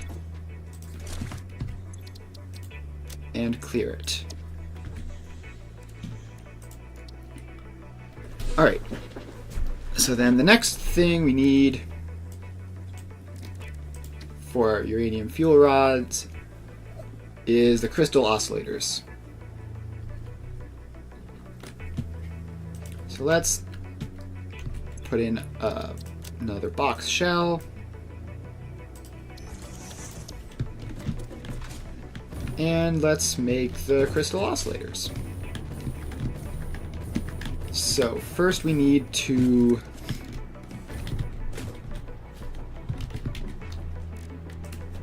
figure out how much we need.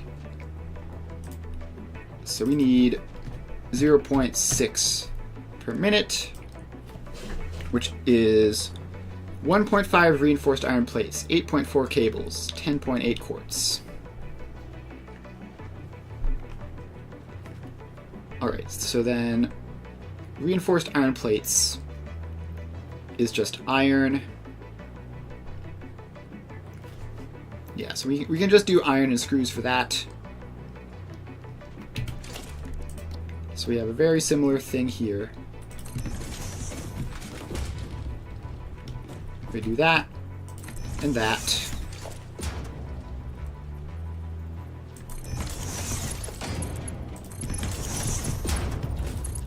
So that all gets hooked up. That comes down and apparently doesn't want to go in. Does that work? No. Please. Please just work better. So I guess we should move it so that the splitter is over here. And move the splitter in as close as it can possibly go. Move those in. And now that can go down there. So these make the iron and the plates. And then we have the assembler, which converts them into reinforced iron plates. And this is 1.5 per minute, so we need 9 plates and 18 screws. Let's make 18 of you, and 9 of you.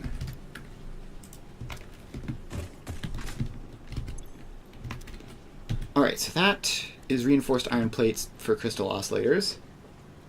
The next thing we need is cable. If we're making 0.6 of these, we need 8.4 cable, which should be just easily one batch. So we can make another constructor in this line of things we're making with iron. And it will make iron wire. And what was it? 8.4? Or no, it was twice as much wire as we need cable, right? So then that goes there. Those two connect up. This makes 8.4 cable using 16.8 wire. 16.8 wire. Alright, so that's the reinforced iron plates, that's the cable. Now we just need 10.8 quartz crystals, which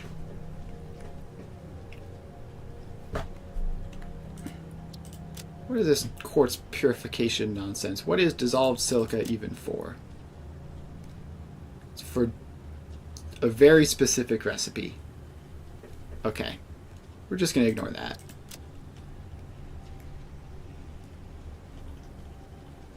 So we take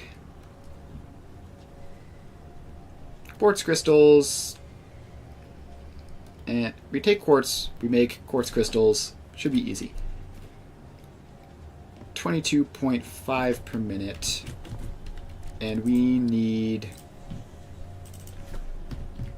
0.6. So we need 10.8 quartz crystals a minute. So that's just going to be a constructor. Just put that there, I guess. And does any other build mode get that in? That one does. Alright, so then we make this quartz crystals at 10.8. And that makes the final ingredient for crystal oscillators. So now we just put these all down to the bottom floor.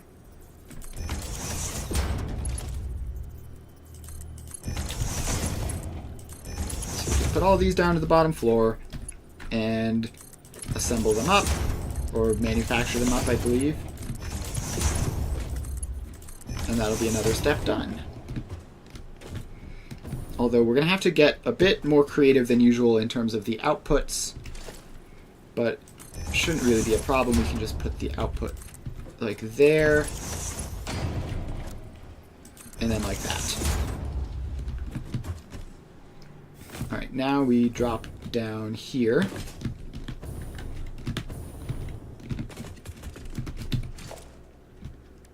And manufacture. which we can put in pretty much anywhere. Put it in there. Tell you to make crystal oscillators.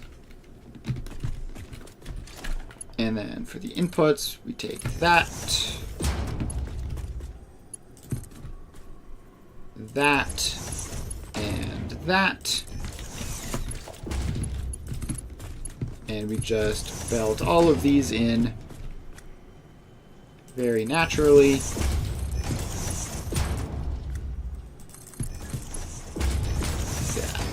That's that. This is set to 0.6.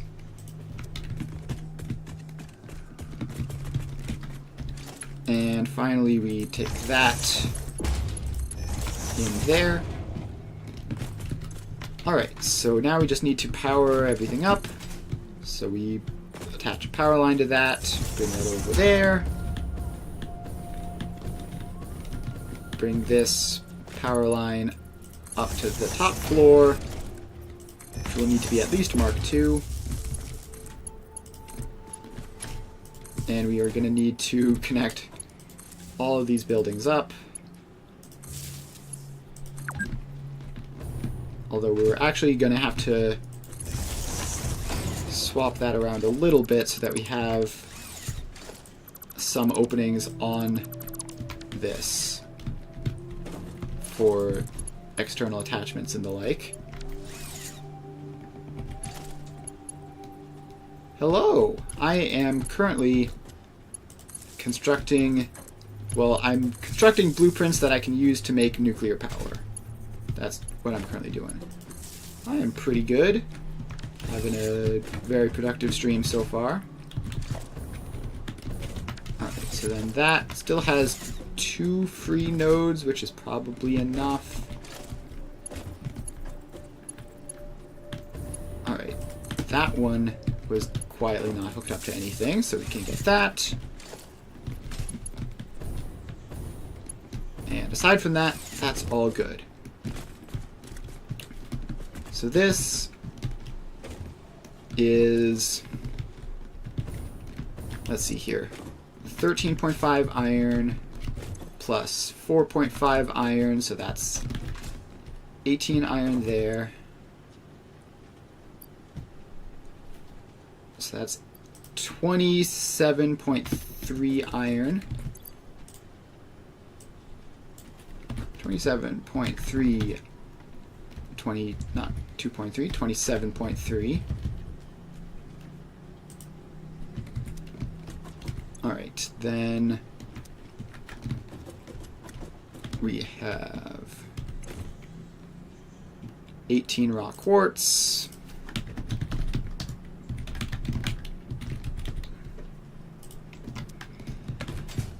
Which, I don't know, maybe we do end up using the pure quartz alt recipe and importing that directly.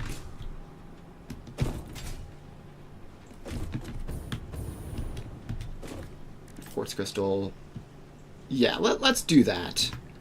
So we literally change nothing, but we take that out and put that in. And so this is 0.6. How many hours do you have? On this game, I have 143 hours, and this is my second save that I've been streaming, and yeah, I have a couple of hours on this game.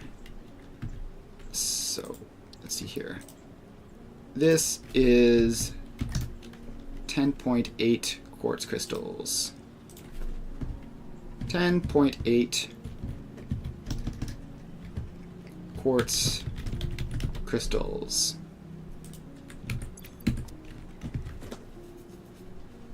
And then that gives us 0.6 crystal oscillators. How long have you been streaming for? A couple months at this point. I haven't really been keeping track of when exactly I started, but...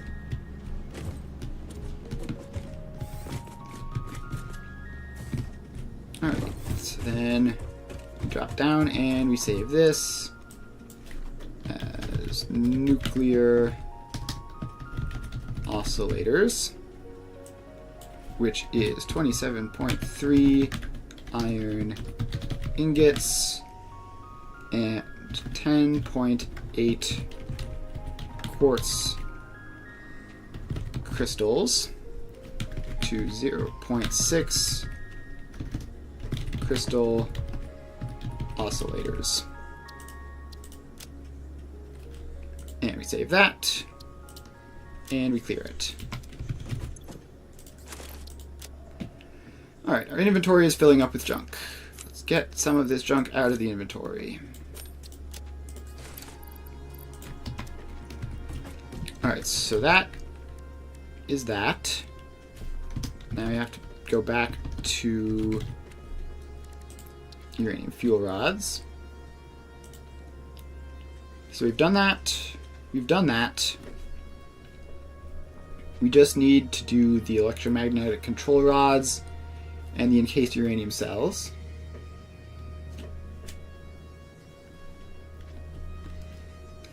Alright, so let's do electromagnetic control rods next. We need stators and AI limiters. And we need 2 of these, which means we need half a recipe of this. Yeah, I never really have enjoyed horror games personally. It's just not really my style of game. Alright, so in order for the ECMs, we need 3 stators and 2 AI limiters. So let's load up the box shell and figure out what we need for that.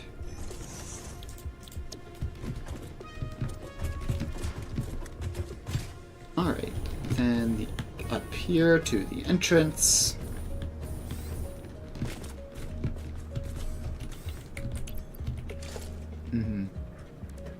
Alright, so stators first. What do we need for those? We need steel pipes and wire.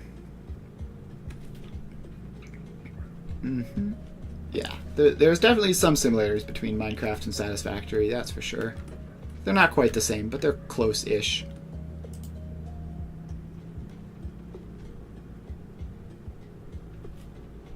Alright, so then this, we need... Let's see, if we just do steel ingots, would that be more convenient? Yeah, steel ingots is a lot more efficient than using iron pipe. So let's then do copper wire, I guess. Actually, hang on. What do the AI limiters need? Because I should keep that in consideration. So copper and quick wire. Alright, yeah. Alright, so copper and quick wire. So if we bring in copper, we can make sheets and wire.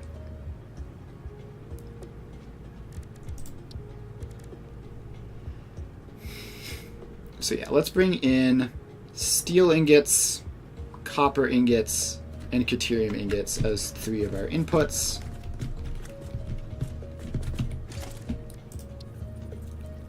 So first is the steel ingots, which just go straight to steel pipes. Nothing fancy there.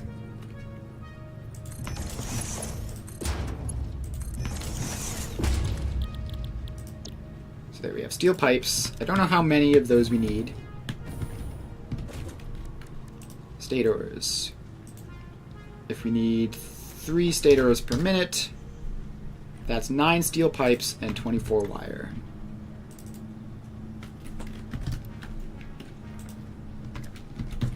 Alright, then the next constructor is, I believe we have 2 constructors for copper.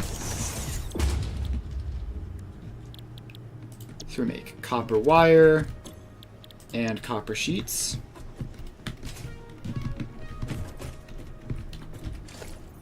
So let's put the splitter in.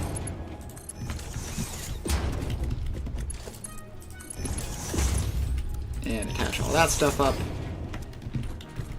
I believe we needed 24 wire. And I don't know how many sheets we needed. AI limiters. Where are you? So we needed 2 per minute.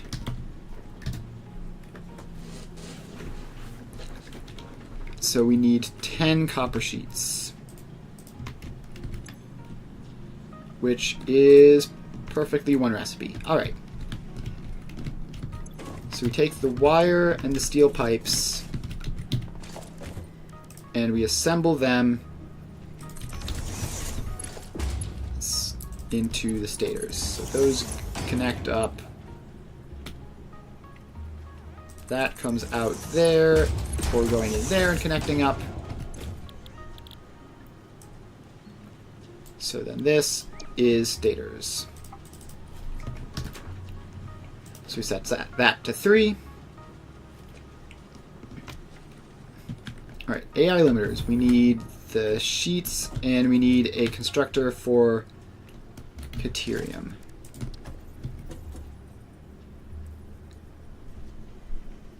Alright, we can just squeeze that in like over there. And it's too steep, so let's bring it down to ground level. Alright, then this is quick wire, which, let's see, AI limiters. We need, right, we only need 2 of these, so we need 40 quick wire. So we set that to 40. So we have stators done. We need an assembler for the AI limiters. Can I squeeze another assembler in here? Maybe. If I do like that.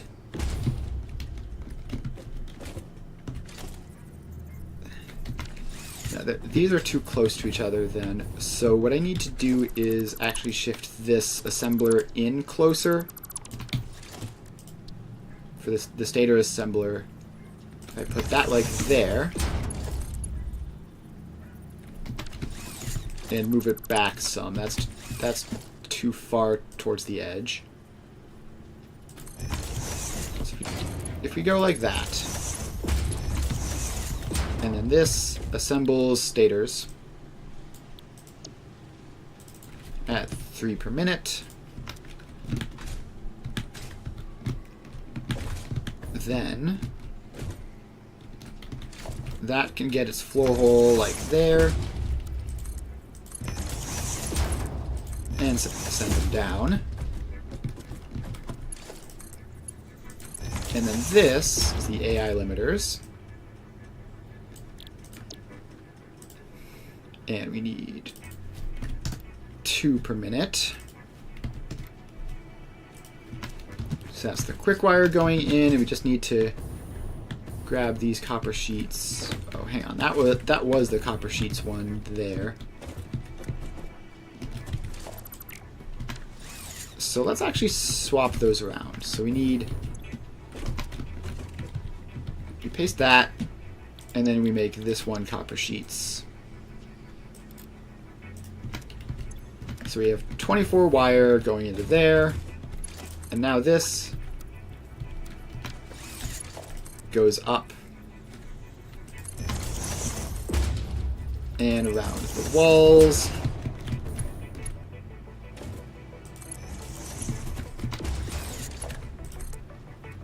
And up into that. So that's 3 stators and 2 AI limiters. So we place that in. Then it takes that as input. And then we just have to get around downstairs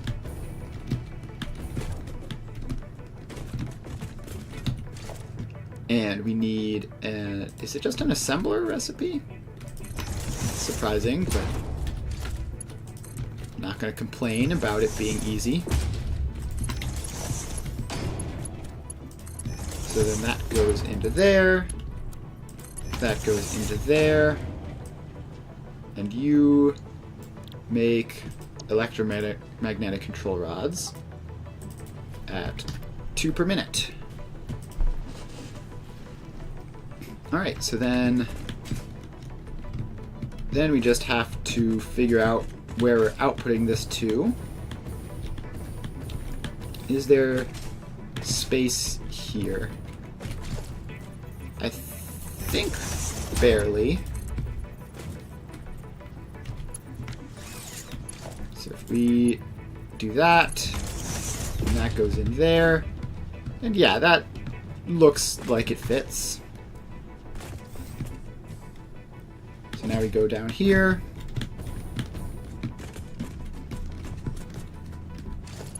We take this down. And please say that that goes in. It doesn't. So let's move this assembler over to there. And move these belts so that they actually go into it.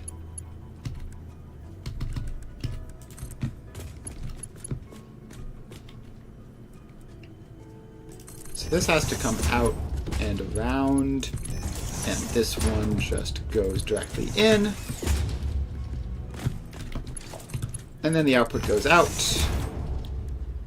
And we set this to electromagnetic control rods, 2 per minute.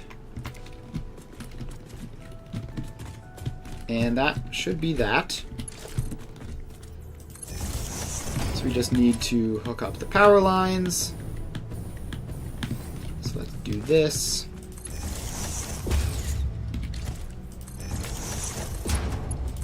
Lots of machines to hook up on this floor.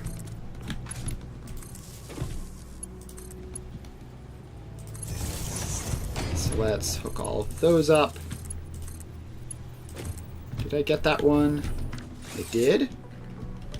Alright, now we just have to check that all of these have been set properly. That's 10 copper sheets. That's 9 steel beams. That's 24 wire. That's 3 stators. And that's 2 AI limiters.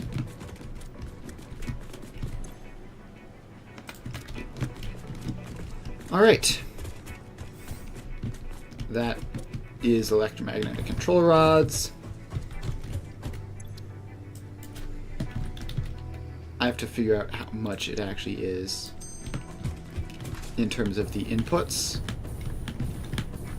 Let's get up here and check. So, this first one, 13.5 steel. 13.5 steel ingots. Then we have 20 copper ingots and another 12. So 32 copper ingots. And then we have 8 caterium ingots.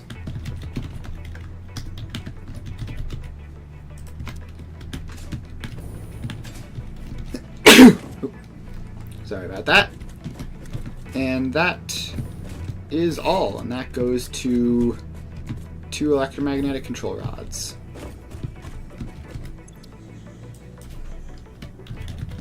Nuclear electromagnetic control. Nuclear EM control rods. Not rids, rods. So then this is 13.5 steel ingots, 32 copper ingots, and 8 deuterium ingots to 2 EM control rods. So we save another blueprint, clear the designer. So then the last thing we need to make our uranium fuel units are the encased uranium cells. So, infused uranium cells, we need to get silica, sulfur, quick wire, and uranium ore. So uranium ore is easy, we just import that. Silica is easy, we're just going to be producing that. We're just going to be producing that with the whole quartz production. And then just sulfur and quick wire. So yeah, let's load up our auto connecting box shell.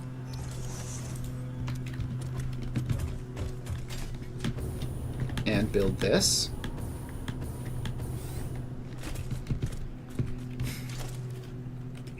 So we first need, because, hang on, is there any better way of making quick wire?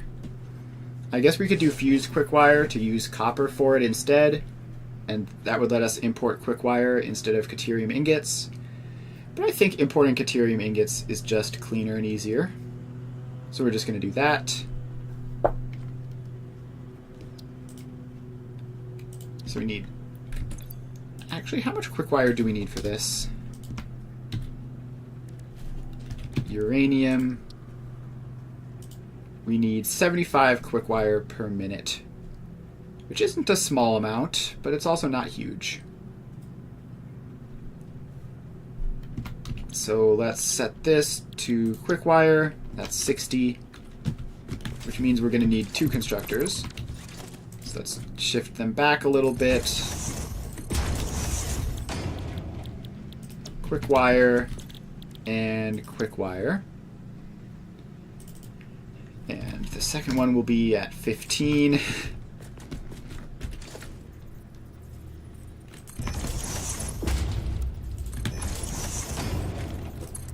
Alright, then those all just connect in. Alright, so that's the quick wire we need. Then we need silica, which we're just gonna import. We need sulfur and uranium. So yeah, we just merge these guys up, send them downstairs, and do the manufacturing.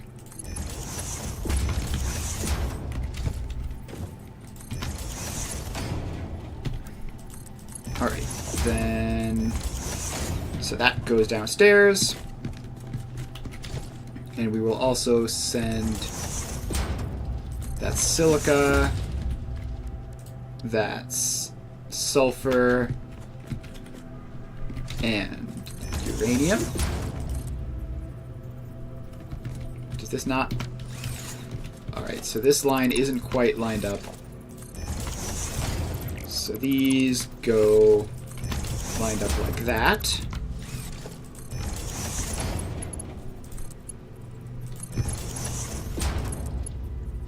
And down. Alright, so then that's all of those sent down. So now we have 4 things.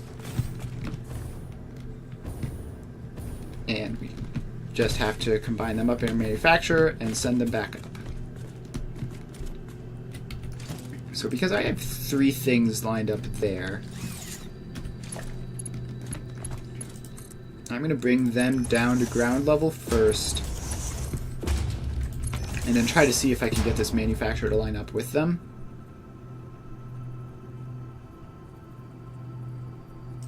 So if I do it like that, there's not enough space in the back. Alright, so let's have it hold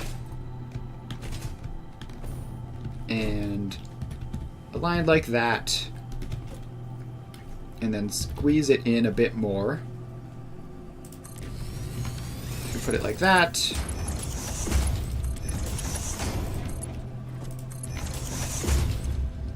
So then this is infused uranium cells. which produces the exact number of uranium cells we need. And we just need to get this down, and we're going to need to upgrade these belts.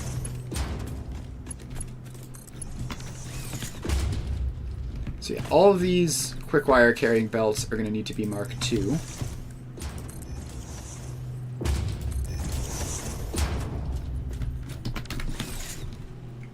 And the rest of it is fine being Mark I.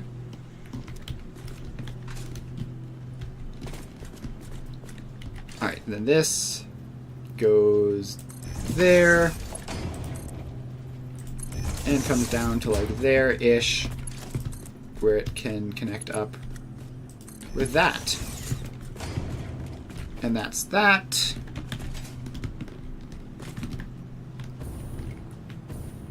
Alright, anything I'm missing here? I just need to hook this up, all up to power, and fix the output on the top floor.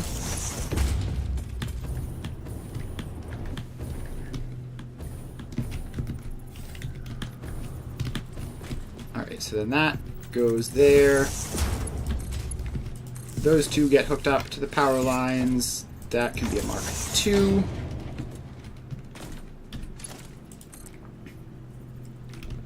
And that gets sent there as an output.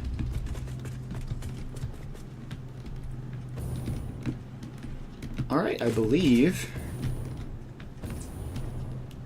that are all of these set up? Those are set up. Downstairs is set up. Alright, so this is uranium cells. Uranium cells. Oh, I need to actually count how much of everything it uses. That's important to know. So it is 15 caterium ingots. 15 caterium ingots. And then we go down here, and then 25 uranium, 15 silica, 25 sulfur, and it makes 20. Alright, so now we just save this as... What are these even called? Like, actually, what is the name of this thing that I am crafting here? Encased uranium cell.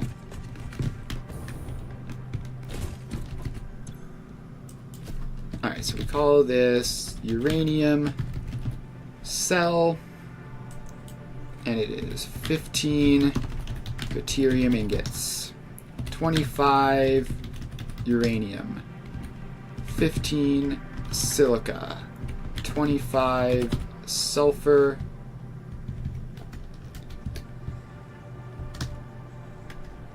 to 20 uranium cells. Alright, that's that. Clear the designer. Fill up our inventory with even more junk. So much random junk.